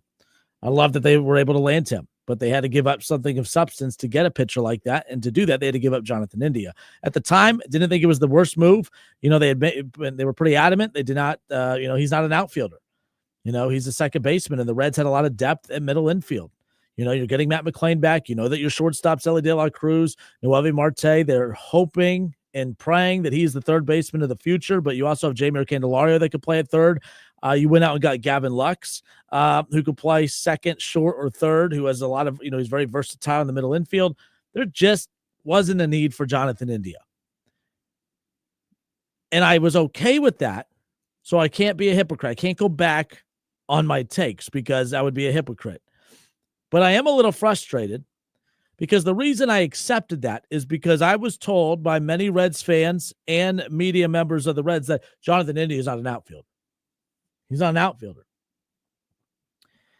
And I said, okay, I get that. I mean, he's listed as a second baseman for the Royals. It's not as if he's a legit outfielder for the Royals, but he's played the majority of his games in left field. And I don't know about you guys, but did the Reds do their best to exhaust all resources of trying to maximize and get the most out of Jonathan India? I'm a hypocrite. I didn't push this enough when he was still here, so it's very frustrating to do it now that he's not here. But I am questioning if the Reds did their due diligence in trying to milk him for all the talent that he has and not just pigeonhole him to be a middle infielder. The Reds never once tried to truly he played some games in the outfield due to they just needed it, but they never experimented with it or took it serious. And that's the problem that I have, is because there was a way to keep Jonathan India. You could have had the offensive production and leadership in the clubhouse from Jonathan India by moving him to the outfield. Obviously, still have Matt McClain at second, Elliott short, Noelvi Marte possibly your third baseman of the future. But for right now, you do have Jeimer Candelario, Christian Encarnacion straight at first base. Obviously, Tyler Stevenson with Trevino at catcher. You know, TJ Friedel. I'm a big fan of TJ Friedel. I'm a fan of him leading off. I like him in center field. Would it be the sexiest outfield in the world? Absolutely not. But if your outfield is an Austin Hayes, if your outfield is a TJ Friedel, if your outfield is a Jonathan India, you could have put Spencer Steer on the IL. And if Spencer Steer, by the way, is healthy, that's your third baseman, along with a Jeimer Candelario and a Gavin Lux, and the list goes on and on. Then all of a sudden you have that versatilitiness that this team needed when they're all healthy. But when they're banged up, they're limited, and this is what you end up with. I think the Reds gave up on Jonathan India a little too simple or too easy, in my opinion. Now, I mentioned it, the return that they got in Brady Singer, he's a legit pitcher, and you're getting, legit results out of him already. We saw it on display in his first start of the season a couple games ago. But the bottom line is if you took Brady Singer out of the rotation right now, you got Andrew Abbott coming back. You have Hunter Green, you have Nick Lodolo, you have Nick Martinez, you have Andrew Abbott, you have Carson Spires. Oh, Carson Spires, you need to move him to the bullpen? Okay, Rhett Lauder. Next. Brady Singer is a great addition to this rotation, but their rotation is so damn good that it is almost top-heavy, the strengths that the Reds have, that I would have sacrificed a Brady Singer move to experiment with Jonathan India in the outfield. Because Jonathan India on the season is hitting .320. He has multiple RBIs, multiple extra base hits. He's had 25 at-bats, 8 hits, multiple extra base hits, as I mentioned, multiple RBIs. And he's doing it with the 4 of the 6 games in left field. Imagine getting that production, getting Jonathan India's .320 with Elly De La Cruz, with Matt McClain, with TJ Friedel. I don't know about you guys. I can't believe I'm saying this. I think the Reds made a mistake. And now maybe I'm a prisoner of the moment. I'm a prisoner of their current deficiencies and saying that, these deficiencies shouldn't be their deficiencies because if they're healthy, I don't think we're noticing it as much. If Austin Hayes and Spencer Steer aren't beat up to start the year, we'd still be talking about how underwhelming that outfield is. But Spencer Steer, when healthy, is a very good hitter. Austin Hayes, when he wasn't dealing with the kidney infection last year, was an all-star outfielder 2 years ago. TJ Friedel, this team is night and day when he's healthy and in the lineup. So maybe, just maybe, I'm a prisoner of the moment. But I think Jonathan India is going to be the Reds' version of Joe Mixon. I think that, when the Bengals were losing games and they couldn't run the football well, and then you see the Texans winning games and Joe Mixon is running the football really well and he's, leading the offense, it made the Bengals vulnerable to criticism. And I'm here to tell you, the Bengals were warranted in moving on from Joe Mixon. I don't think it was that big of a deal. I understood why they did it.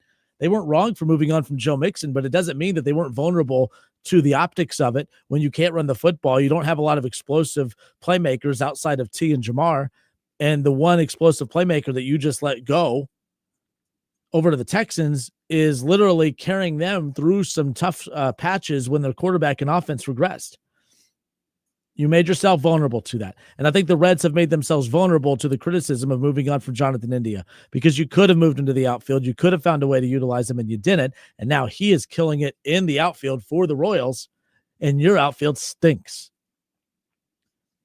I think it could be somewhere in the middle. I would have liked them to try to experiment more with Jonathan India, but I understand why they did it. And to be honest, if this team is good enough to get to October, we're going to need a Brady Singer. You're going to need to win in October. To get to October and to win in October, you need to have an accumulation of arms that you're questioning, what do we do with them? And the Reds might be in that spot. Is what it is. 937-518-1410. Do you think that the Reds made a mistake moving on from Jonathan India? Hitting 320, multiple extra base hits, multiple RBIs, 8 hits in 25 at-bats, 6 games in. He's been great defensively in the outfield. It's been fun for him and for the Royals. Not fun for the Cincinnati Reds as far as that goes. All right, let's transition over to the Cincinnati Bengals. That's what we'll do when we come back, by the way. The drama continues with the Bengals and Trey Hendrickson and Katie Blackburn. So the owners' meetings are this week, and Katie Blackburn has been very outspoken this week. It kind of led to some drama with Trey Hendrickson, but then Katie Blackburn spoke again today and said something else that has Bengals fans kind of nervous. You know how Cleveland lost their team? You know how the Browns had their team taken away for a little bit? Could the same thing happen to the Cincinnati Bengals? There was a quote today from Katie Blackburn that might make you think that could be a possibility. Could Joe Burrow be playing in a different city but not be traded from the Bengals? We'll discuss all of that when we come back. More of the Justin Kinner Show presented by Frickers when we return.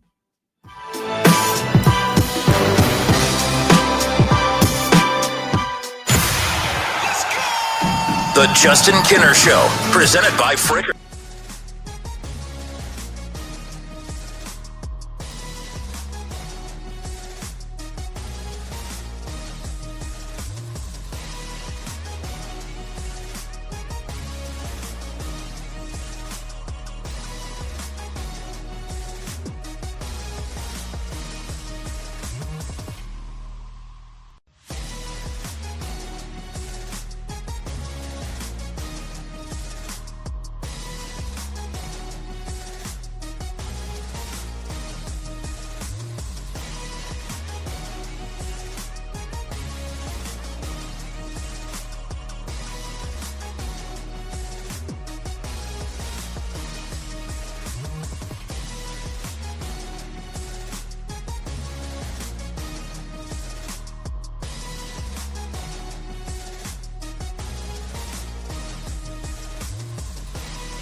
10 ESPN Radio.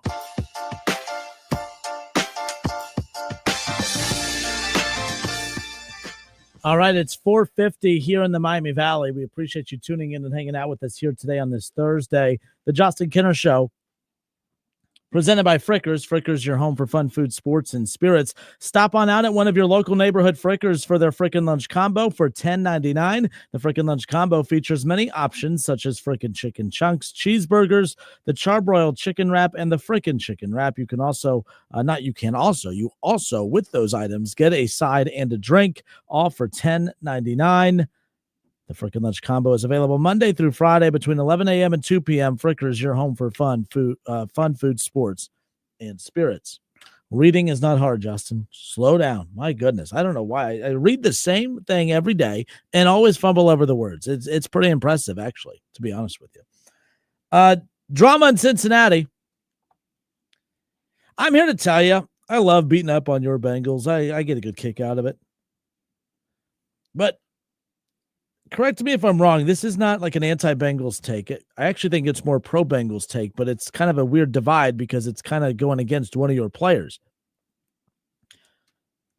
I find Trey Hendrickson, like I didn't find T. Higgins whiny. I didn't find Jamar Chase whiny. I don't find Joe Burrow whiny.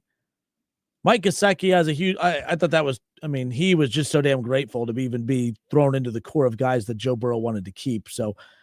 Like, he wasn't whiny. I find Gesicki to be – I find Trey Hendrickson to be extremely whiny. Am I wrong? You're probably saying, Kenner, I think you're whiny. I am very whiny. I have no problem admitting it. I'm whiny as can be. It takes one to know one, so there you go. Am I wrong for being annoyed? Do you find Trey Hendrickson to be a little annoying in this situation? And I'm saying that knowing that it's not right that I feel that way, because what is wrong with the player doing what we would do and do in our everyday jobs, and that is always seek the most money possible. Why is it different with Trey than it was with T? Is it just as simple as T. Higgins is more of a fan favorite? Like, I want your help, Bengals fans, because I don't know. Like, I'm split. I should be backing Trey Hendrickson. I should be supporting Trey Hendrickson. I should be like, yes, the Bengals are screwing him over. They're cheap. They're this, they're that. I've never been a big believer in the Bengals being cheap. I think they're just bad with money. They're not cheap. They gave Joe Burrow the highest paid QB contract in the history of the NFL at the time.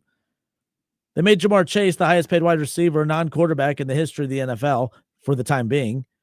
They gave T. Higgins a boatload of money. They spent a boatload of money on the offensive line. Like, I mean, I don't think this organization is cheap. I just think that they are poorly run in regards to how they go about the timing and when they start their negotiations. They could have got deals done earlier and saved money. Those are a lot of repeated talking points that you guys hear at nauseum, so I don't want to go into that, but I think we could all agree on that. I don't think that the Bengals are not getting a deal done with Trey Hendrickson because they're cheap.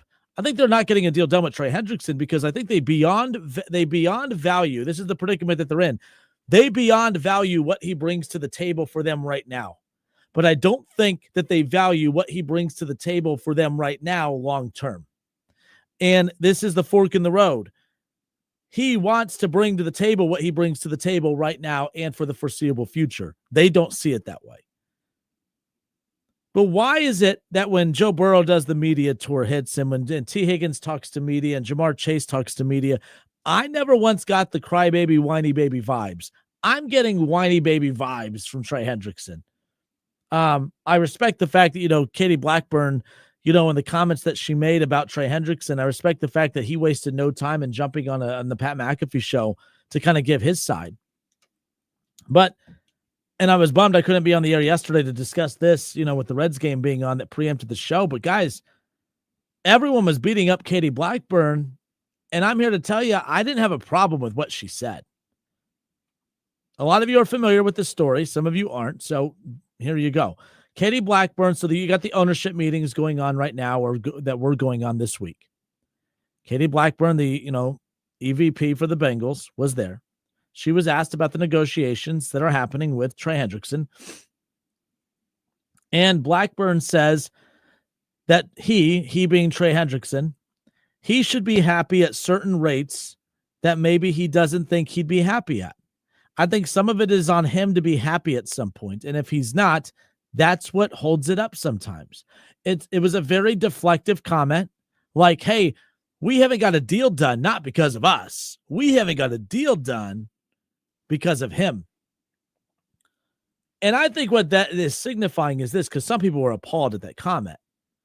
What I said was, maybe you don't say that, but I don't think she said anything wrong. You know what I mean? Like, I said that a lot about coaches, especially during college football, basketball, college athletics. Mick Cronin went on this like all-time rant this past basketball season, saying that, hey, I'm doing my job. I show up every day. You know, it's time that the players do it. It's time that my assistants do it. It's time that, it's time that the managers and ball boys and gals do it. And I was like, man, that just sounds bad. You shouldn't say that. I like that you said it. I agree, but maybe you shouldn't say it, right? But I agreed with him. That's how I feel about this. I agree with Katie Blackburn. At a certain point, you need to be happy with the numbers that are being offered to you, because you probably shouldn't be getting those offers at all, because you accepted the dumb contract to begin with the last go round 2 years ago. People forget a lot of this is on Trey Hendrickson. This isn't on the Bengals. Like, that's the thing.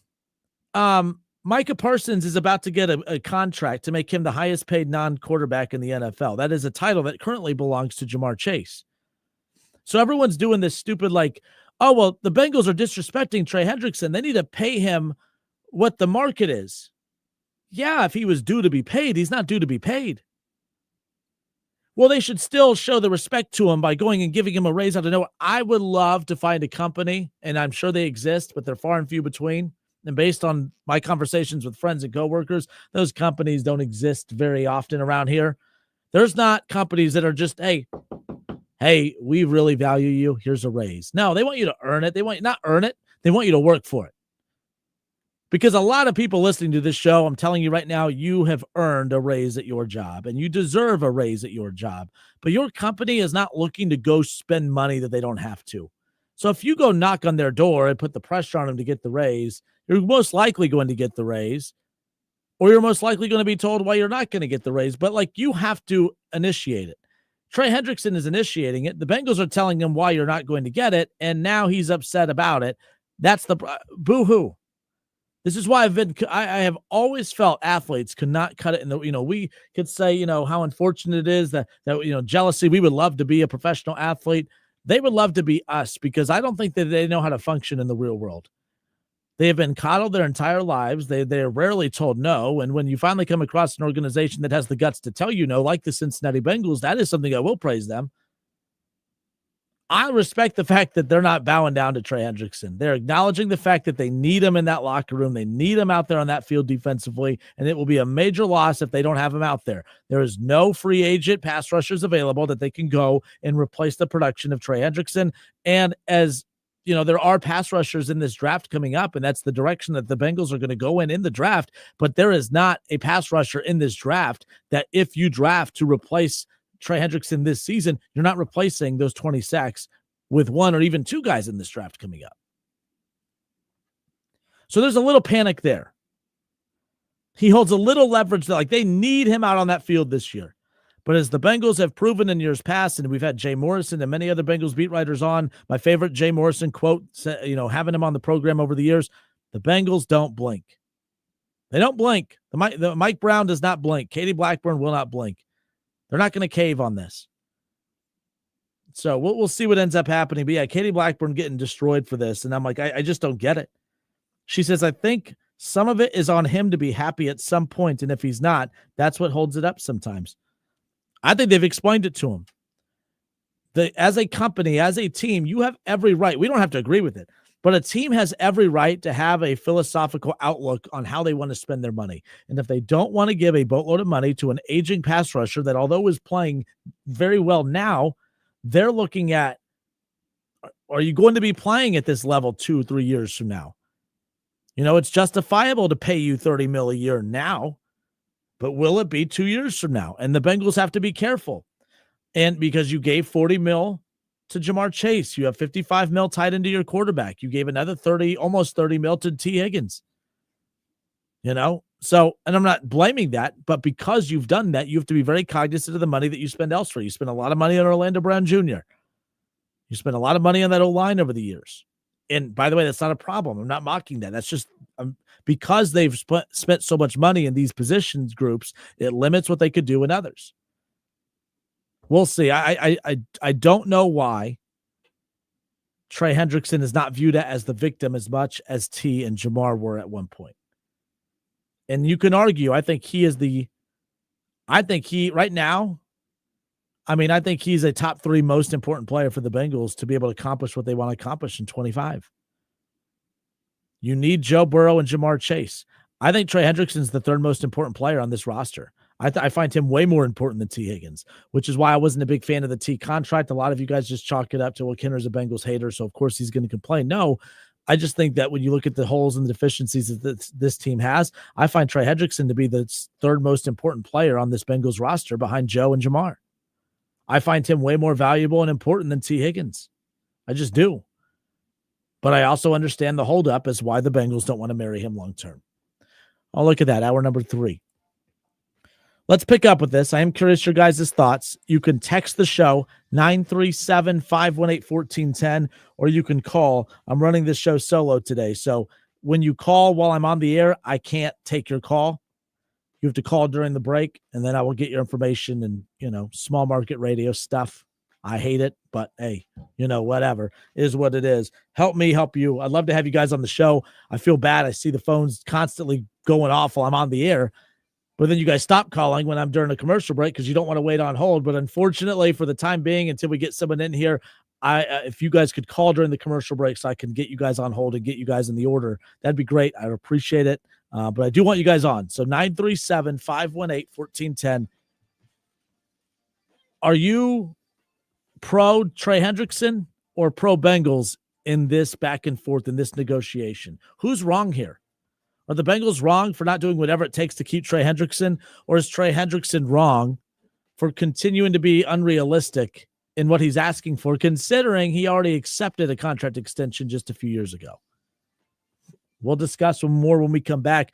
Plus, Katie Blackburn, although I was kind of taking her side on this, I don't know if anyone's taken her side on the comments that she made earlier today regarding the future of the Bengals in Cincinnati. Could the Bengals be a franchise on the move? We'll discuss all of that and more coming up in hour number 3. It's the Justin Kinner Show presented by Frickers.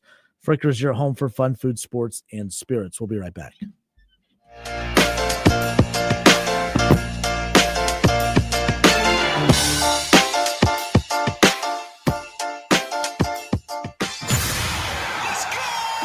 The Justin Kinner Show, presented by Frickers, right here on 14.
And everyone knows my feelings on Cowboys fans. But really, Justin Kinner, you're a Cowboys fan and a Browns fan? Good Lord have mercy. I don't know what the hell to do with y'all. I really don't. It's the Justin Kinner Show with Kev Nash. Weekdays from 3 to 6 p.m. on 1410 ESPN Radio. You want hot takes? No, I'm not going to apologize to Ryan Day. Everything we said about Ryan Day up until the playoffs was true. Not bad. Come on, Kenner. You can do better than that. To be fair, of all the elite quarterbacks in the NFL, Joe Burrow is the least accomplished. Getting better. 1,000,000%. I 1,000,000% believe that the Dayton Flyers are afraid of the Wright State Raiders. That's why they come up with every excuse in the book not to play them. There it is. The hottest take of them all. It's the Justin Kinner Show, presented by Frickers, live on 1410 ESPN Radio. All right, hour number 3. It's 5:08 here in the Miami Valley. We welcome you in again. The Justin Kinner Show presented by Frickers. Frickers, your home for fun, food, sports, and spirits. Coming up immediately following the Justin Kinner Show, we will have card subject to change. Benjamin Chimera and company. Again, they'll be taking over, and they'll walk you right up to first pitch. Again, card subject to change. The Miami Valley's only not 1 but 2 hour show dedicated to professional wrestling. Benjamin Chimera, a professional wrestler himself. Appreciate the work that him and his team do. Again, they'll be coming up immediately after this show. And then at 7:40, you'll have first pitch, the Reds and the Brewers. The Reds have lost the first 2 series of the season, dropping 2-3 against the Giants, 2-3 against the Rangers. And unfortunately, they're going up against a team that they have lost 10 straight series to since 2021.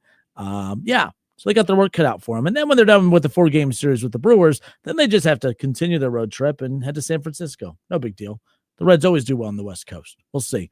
But we welcome you back again. We were talking about Katie Blackburn and the back and forth between her and obviously Trey Hendrickson, the NFL sack leader from last year, has been one of the best pass rushers in football for a few years now.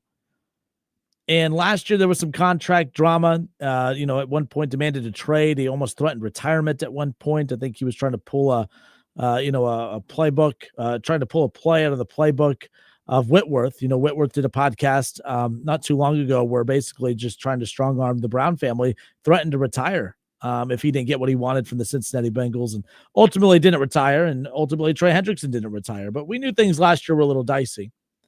Trey Hendrickson wants to be taken care of. There was a lot of players that needed paid. Joe Burrow went on a media tour around the Super Bowl, the week of the Super Bowl on Radio Row, advocating the importance of taking care and paying your guys, paying your players.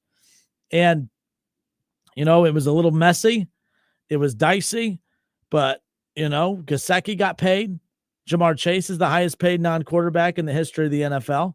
Joe Burrow is one of the highest paid quarterbacks in the history of the NFL, and somehow they kept T. Higgins. Not somehow, we knew they could keep T. Higgins. It just, in my opinion, wasn't the smartest from a business standpoint, from a production standpoint. Of course, it's going to do wonders for the offense, but at the expense of what? Could the T. Higgins contract be what that expense is? When you got the T. Higgins contract, because think about it, if you don't re-sign and extend T. Higgins, that money that is relatively close to what we're hearing Trey Hendrickson's side want, makes all the sense in the world. That, I said it before.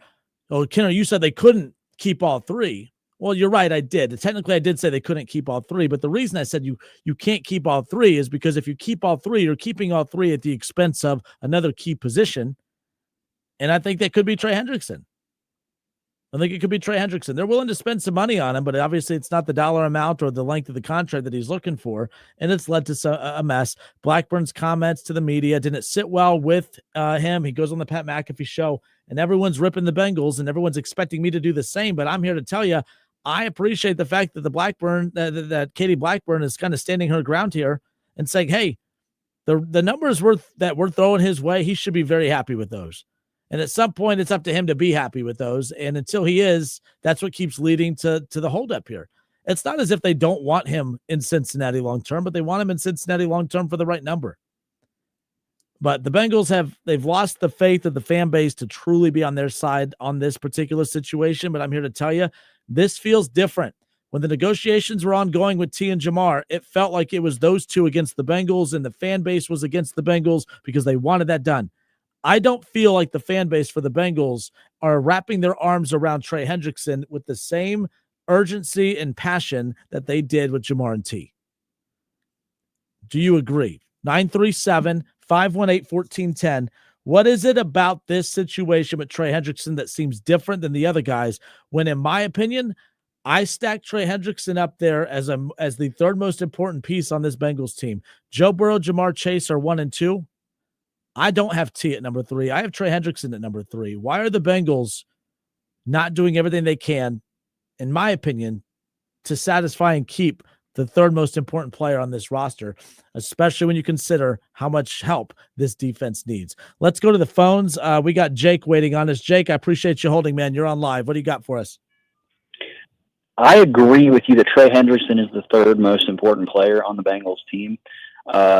This situation, they do need to be wrapping their arms around Trey Hendrickson. The problem is you alluded to it earlier when you talked about the Andrew Whitworth situation. The Bengals don't like paying players that are over 30 years old. Trey Hendrickson's going to be over 30 years old, and so that's a problem to them. But when Trey Hendrickson went on Pat McAfee's show, he said, I'm not asking to be paid the highest at my position. I'm not asking for anything that's super unreasonable. And I believe that because Trey's been nothing but reasonable and respectful about this whole process.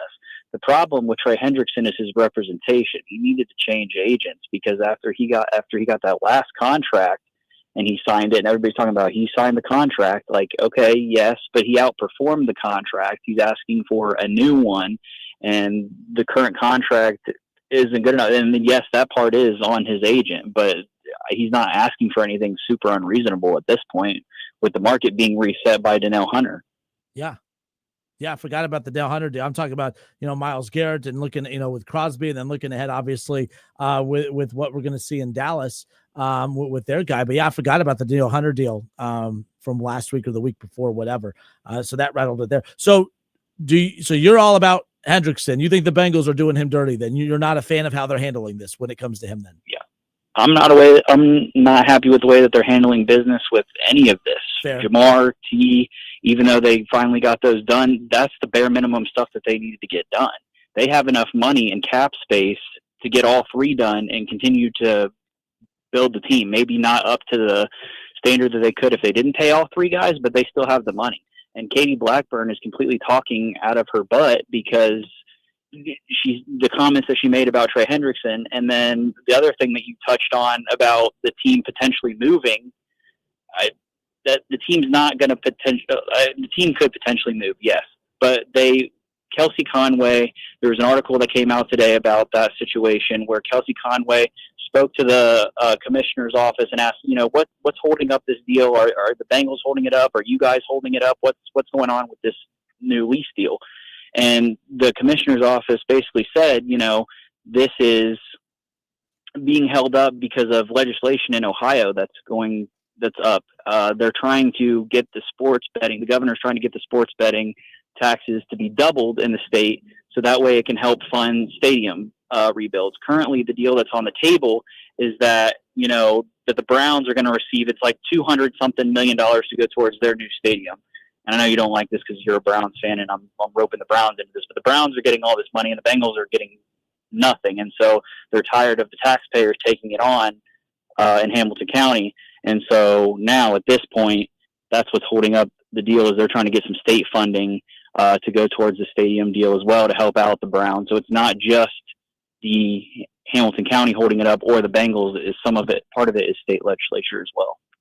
Yeah, and I think like June 30th is like a key deadline, Mm-hmm. a key date to circle as far as like the next stage and how that could impact what's going on there. And I think that story, I mean, it's not a storyline. I mean, those facts have been out there for a while in regards to that timeline. But I think her comments today regarding, hey, technically we can go wherever we want after this year. It kind of had a lot of, it kind of rubbed people the wrong way because it felt very similar to the day that we heard Phil Castellini of the Cincinnati Reds almost mock the fans a bit and say, hey, where are you going to go? And just kind of reminding people who's in charge. And it almost felt like she was kind of reminding people of that. And I don't think she was necessarily threatening it, but it didn't sit well with a lot of fans. Right. And so she's just been saying a whole lot of stuff that has not been rubbing people the right way recently. So I don't know who's letting her talk, or maybe Dad Mike Brown needs to step in and say, all right, Katie, tone it down a bit, because the fans are not happy with this. Why do you think Duke Tobin just disappears? right now. The draft coming up, focusing on that, I don't know. But, like, obviously he's the, kind of a makeshift GM. But, Blackburn's she has spoken so much as of late, and it hasn't gone well. And then you have the opposite with, of course, him, where he says the most positive things that you can imagine, and he gets the team in trouble with the positive things he says. Like, they need a person that's right down the middle, and they have two extremes on both sides as far as that goes. But always something interesting. Because I think Duke Tobin is the scapegoat. He's the de facto GM at this point, GM, not GM.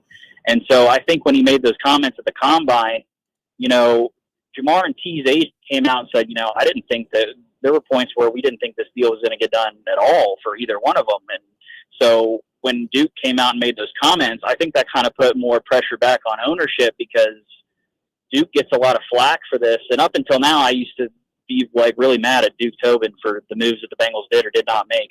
But in reality, it's on Katie and Troy Blackburn that are running the team and signing the paychecks and tell Duke Tobin what he can and cannot do.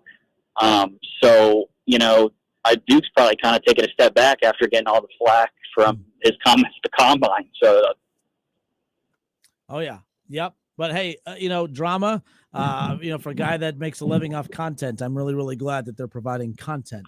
Nonetheless, absolutely. But Jake, you the man. I appreciate you calling. Take care. Yeah, appreciate you.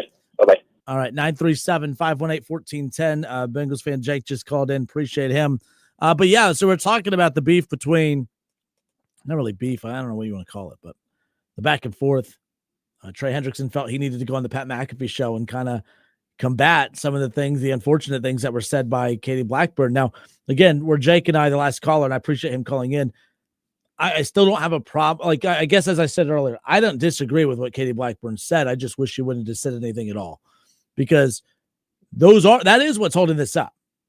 But you don't need to put that out there for people like me and other media and fans just to pick apart. And that's what's happening now. So, not saying it would have been better than what she said. The other thing that she said today, and you just heard Jake allude to that when he called in. This is the article from Mike Florio. Bengals hint at possibility of relocation, possibly as soon as 2026. Now, again, Kelsey Conway, who a lot of Bengals fans beat up on because, she's a Ravens fan and blah, blah, blah. Kelsey Conway, I love a lot of the Bengals beat writers, but there are a lot of fanboy Bengals beat writers that they write like a fan and not like a reporter. There's a few guys that we really respect and we have on the show all the time. And those, but there's a lot of Bengals media that report as fanboys. And that's not just the Bengals. That's every fan base out there. It is what it is. Or not fan base, but every media group out there, right? So Kelsey Conway gets kind of criticized a lot. She was criticized for some of the questions she asked to Jamar and T during their, during the negotiation stage, and she's trying to make them look bad or the Bengals look bad. She's not fangirling over the Cincinnati Bengals. She's just a professional reporter. Cincy Jake, that was you. I didn't know Jake. I didn't realize that was the Jake. Jake, I hope you're doing well. He just reached out on Twitter, said, appreciate you bringing me on. It's been a while. Great talk. Jake, I hope you are doing well. I didn't realize that was you that called in. My bad, but great hearing from you. But no, Kelsey Conway's she's not a fanboy, fangirl reporter. She's going to go out there and get the information that is going to bring the facts to the table. So I'm a big fan of Kelsey Conway. Bengals fans, they don't like her because they don't like the news that she brings, as if she's the reason some of these players haven't been signed in the timely fashion. I'm a fan of hers and how she goes about it. But she's quoted in this article and in her work. Jake touched on it when he called in. But this article from Mike Florio is a little extreme. I don't like the headline. And I do like, if it bleeds, it leads. And I think that this headline, it bleeds and it leads and it gets your attention. If you don't know what's going on with this, and I just read the headline to you, and for some of you who are driving right now and are listening or watching the show and don't know what's going on, that headline kind of gets you a bit. The Bengals hint at possibility of relocation as soon as 2026. That makes you a little nervous. Makes you a little worried. Mike Florio writes that the Bengals have contract issues on the field and off. Their lease at Paycor Stadium will expire on June 30th unless they exercise an option to extend it by 2 years on or before June 30th. So June 30th is, it's April now. It's not too far off in the distance. We're a couple months away from this very key timeline, from this very key date on a very important timeline as far as how it impacts the future of the Bengals in Cincinnati. Now, relocation could be possible, but I don't think it's relocation as far as outside of Cincinnati. It could be outside of the city limits. I don't know if they're, you look at the Cleveland Browns, who are potentially moving from downtown Cleveland a half hour away. You know what I mean? Like they're still the Cleveland Browns, but they're not slap dab downtown the way they are right now. It could be something similar for the Bengals here if all this, hits the fan. So team executive vice president Katie Blackburn, according to this article from Florio, was asked about the status of the lease during the recent league meetings. Katie Blackburn says, "We play it day by day, and like everything else, we just continue to have discussions and see where things are, and then have to make decisions at the appropriate time." That was a quote given to Kelsey Conway. Now, that's not a bad quote. That quote didn't, you should be talking about it daily. You should be, having an ear and eye out for these things. Florio goes on to say, if the decision is made to not exercise the extension, the Bengals will essentially become geographic free agents after the upcoming season, and they aren't bashful about saying it out loud. This is the quote that got everybody nervous. Got everybody being Bengals fans. This is what got you all a little stirred up. Katie Blackburn says, "We could, I guess, go wherever we want after this year if we don't pick up the option. So, we'll see. Like I said, all these things will be done in due course. We are having discussions, and we're so hopeful that the county is thinking about it a lot too and wants to get it addressed in a way that would be beneficial to both of us." I don't believe that the Bengals would relocate as far as like outside of the state. What market, by the way, I know the NFL, you could expand anywhere. What market has the NFL not touched that you think that the Bengals could relocate to? Are you going to go back to St. Louis? Going to be the St. Louis Bengals? You know what I mean? Like, where would they go? Where are you going to go? The Cincinnati Reds asked the fans, where are you going to go? Well, where the Bengals going to go? It's the NFL. They'll find a place for them. But I will say, don't also, and I know Jake touched on this on Off the Bench earlier, don't underestimate how, and this is not a shot, so don't get mad at me. The Bengals are not a valuable franchise, and I'm not talking just from a monetary standpoint, but the Bengals are an afterthought, even with Joe Burrow, Jamar Chase, and T. Higgins. The Bengals got a lot of public play this year when it comes to the talk of the contract negotiations, but overall, like when you think about the way like all the quarterbacks in the league are talked about, the way that teams are talked about, the Bengals are always an afterthought because they're not respected. And I think if you ask the NFL deep down, where you have Joe Burrow, Jamar Chase, and T. Higgins, three unbelievable players and unbelievable characters, wasting their time in Cincinnati. Don't underestimate the business side of the NFL pushing for the Bengals to leave Cincinnati. Let's not act like that is totally out of the question here. I'm not stirring the pot here, but Jamar Chase even said it at his press conference when he met the media after signing his record extension. He said part of the perk of Cincinnati is that it's boring and there's nothing to do and the food ain't great. So the only thing to focus on is football when you leave in Cincinnati. The city life is boring. Nightlife is boring. The city's boring. Everything's boring. The food ain't good, he said. So the only thing you could focus on is football. Where else could the Bengals move that the NFL would be happy with? They'd find a way. If you could take a brand that has Joe Burrow, Jamar Chase, and T. Higgins and place them in a bigger city that has more eyeballs, that has more, public appeal, don't get too confident and act as if there's no way in hell that the Bengals would be moved out of Cincinnati. There's a way. There's a way. Joe Burrow is one of the biggest personalities and characters in the history of the NFL. And it's really hard to maximize and get the most out of it in Cincinnati, Ohio. And you've seen how the Bengals have wasted the talent the last 2 years. Fair or not, it's just the reality of it. So we'll see. But I thought that quote was interesting. And, the friends I have that are Bengals fans, they weren't pleased with that either. Is it just kind of a negotiation tactic? Put it out there publicly that, hey, we could technically go wherever the hell we want to go. But when I read that, when you say, well, we could go wherever we want to go, isn't Cincinnati where you want to be? Or are you threatening we can go where we want to go? We could go where we want to go if you push us. But wouldn't you rather hear the vice president, the executive vice president of the Cincinnati Bengals say, Cincinnati is where we want to be. It's important that we get this done.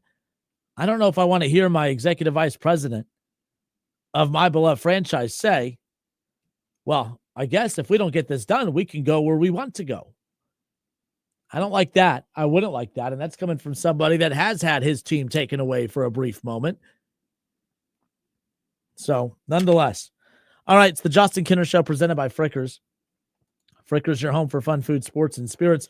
Who's going to cut down the nets this year? Get in on all of the tournament action at ESPN Bet Sportsbook. Go from tracking the latest upsets to placing bets in just a few taps. All tournament long, new customers can get $100 in bonus bets when you make your first $10 wager. Download the ESPN Bet Sportsbook app and sign up with promo code Radio100 to get started today. Must be 21 and older. Gambling problem? Call 1-800-GAMBLER. Terms and conditions apply. See app for details. That's right. If you have not downloaded the ESPN Bet Sportsbook app, do so, because when you sign up using using the promo code Radio100. That way, when you make your first $10 wager, you're going to get $100 in bonus bets back. So that $100 in bonus bets, you could continue using that for more bets throughout March Madness, or you can use that for Major League Baseball, NBA, whatever. $100 in bonus bets, that's a good deal. Place a $10 wager, get $100 in bonus bets back for first-time customers by signing up using the promo code Radio100. Download ESPN Bet Sportsbook app today and take advantage of that cool deal, especially with the Final Four coming up this weekend, the national championship game on Monday, Major League Baseball season in full swing, the regular season in the NBA wrapping up, the playoffs coming up around the corner. A lot of good stuff going on in the world of sports. It's the Justin Kinner Show presented by Frickers. We'll be right back. We got more Reds talk, Bengals talk, NFL. Cleveland Browns seem to be all in on this Kirk Cousins thing. And I'm not against it. The Haslams did something the other day that I was actually very pleased with. And I saw people use it as a way to make fun of the Haslams. There are so many egotistical owners in the NFL. So many owners that make mistakes in the NFL. Sometimes I just want ownerships groups to be humbled and express that to their fan base. And the Haslams did it. And I'm grateful for that. I feel pretty good about that. We'll discuss that more in depth too when we come back. It's the Justin Kinner Show presented by Frickers. More when we return.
ESPN Radio.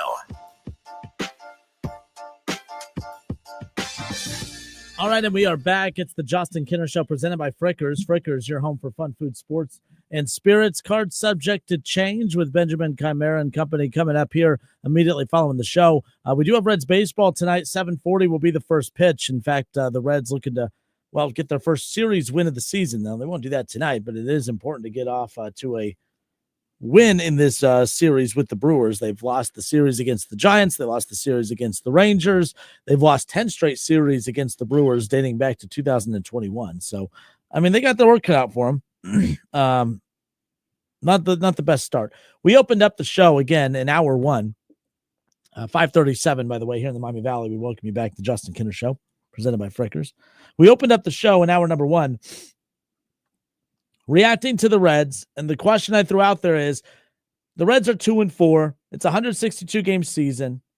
The question I have is this a bad start or is this just a bad team? And here's the deal. You can't say both. Because if you say it's a bad team, well, the bad start's expected. So I am curious, the majority of you, is this a bad team or is this just a bad start? This rotation is unbelievable. We spent a lot of time on the Reds today. And I tell you what, it just, you look at the fact that the three starting pitchers in the series against the Rangers, and Brady Singer, Carson Spires, and Hunter Green, those three pitchers alone in that series, 20 innings, 5 walks, 2 runs, and 21 strikeouts. You had more strikeouts than innings pitched by those three guys. And not just the starters, the fact that the whole pitching staff in general, back-to-back games of only giving up 1 run, that's an unbelievable team pitching performance. You should never go back-to-back games of only giving up 1 run and lose both of those. You shouldn't lose it. If you only give up 1 run in a game, you should never lose that game. And the Reds have lost back-to-back games, only giving up 1 run. I can't say it's a bad team when you're getting pitching like that. The Rangers are a good team. The Giants are a good team.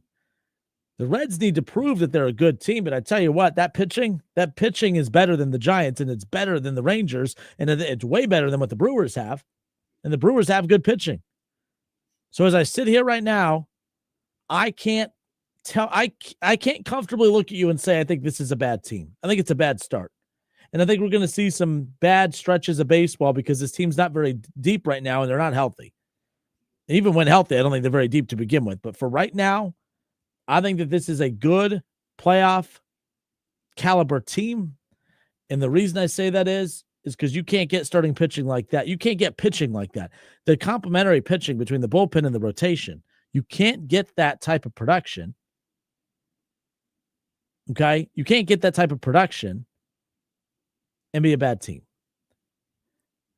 You lost back-to-back games because you couldn't score a run. But damn it, you only gave up a run in back-to-back games. Those should be 2 wins at the very least. At least 1 win in a series win and momentum heading into Milwaukee. I would choose, if I'm Terry Francona, I'm hoping that he's focusing on the positive of the fact that, my gosh, do you realize that you gave up 5 runs against one of the most explosive offensive hitting teams in baseball in the Rangers? 5 runs. The Rangers scored 5 total runs in 3 games. The Rangers feel good because they took 2 of 3. But do you think that even though they took 2 or 3 against the Reds, do you think that they're taking a lot of momentum into their next series? They're scratching their head saying, damn, we can't put runs on the board. Put 5 runs up in 3 games, 5 total runs. And here the Reds are feeling miserable about themselves. And I'm here to tell you, you keep getting pitching like that, you're going to win way more games than you lose. So I'm going to choose to put a positive spin on this. You keep pitching like that, you're not going to lose a ton of games. You're just not. I mean, it's been decades since the Reds lost back-to-back games of scoring 1 run or less. And they just did it. It's a rare occurrence. They're going to continue. You're going to get production from your rotation and bullpen. But damn it, people could talk about, oh man, they didn't have Tyler Stevenson. They don't have Austin Hayes. You can have Tyler Stevenson and Austin Hayes all you want. But the bottom line is your 2 best players are obviously Elly De La Cruz and Matt McClain. You're not going to win many games at all if those 2 go combine 1 for 16 the way that they did against the Rangers in the final 2 games. Matt McClain in games 2 and 3, 0 for 8. Ellie De La Cruz in games 2 and 3, 1 for 8. One hit in 16 at-bats from your two most prolific hitters. That's not going to get the job done. And to beat the Brewers and to set the tone in game 1 tonight against the Brewers, Ellie and Matt McClain have to have big games. I'm going to my ESPN Bet Sportsbook app, the official sportsbook app of the Justin Kinner Show presented by Frickers, and I am hammering 2+ hits tonight from both Ellie and Matt McClain. I'm hammering that. The Reds are going to put up some runs tonight. The Reds bats will come away tonight. I'm not a fan of the bottom half of the order, but there's no way in hell you're going to get 3 straight abysmal games from Matt McClain and Ellie De La Cruz. You're just not. Big game tonight. The Reds have been good. I mean, offensively, they've been very good in games 1 and very good in game 1, of both series. I expect that trend to continue tonight, mainly because of the fact that you're coming off 2 abysmal offensive performances. Sometimes you got to hit the road and just kind of get a change of scenery. And I think right now to do that against a divisional rival like that in the Brewers will be key. So there you go. All right. It's the Justin Kinner Show presented by Frickers. Frickers, your home for fun, food, sports, and spirits. Make sure you stop on out at one of your local neighborhood Frickers for their Frickin' Lunch Combo for $10.99. The Frickin' Lunch Combo features many options such as Frickin' Chicken Chunks, cheeseburgers, the charbroiled chicken wrap, and the Frickin' Chicken Wrap. You also get a side and a drink, all for $10.99. The Frickin' Lunch Combo is available Monday through Friday between 11 a.m. and 2 p.m. Dine in or carry out. Frickers, your home for fun, food, sports, and spirits. That wraps it up for us here today.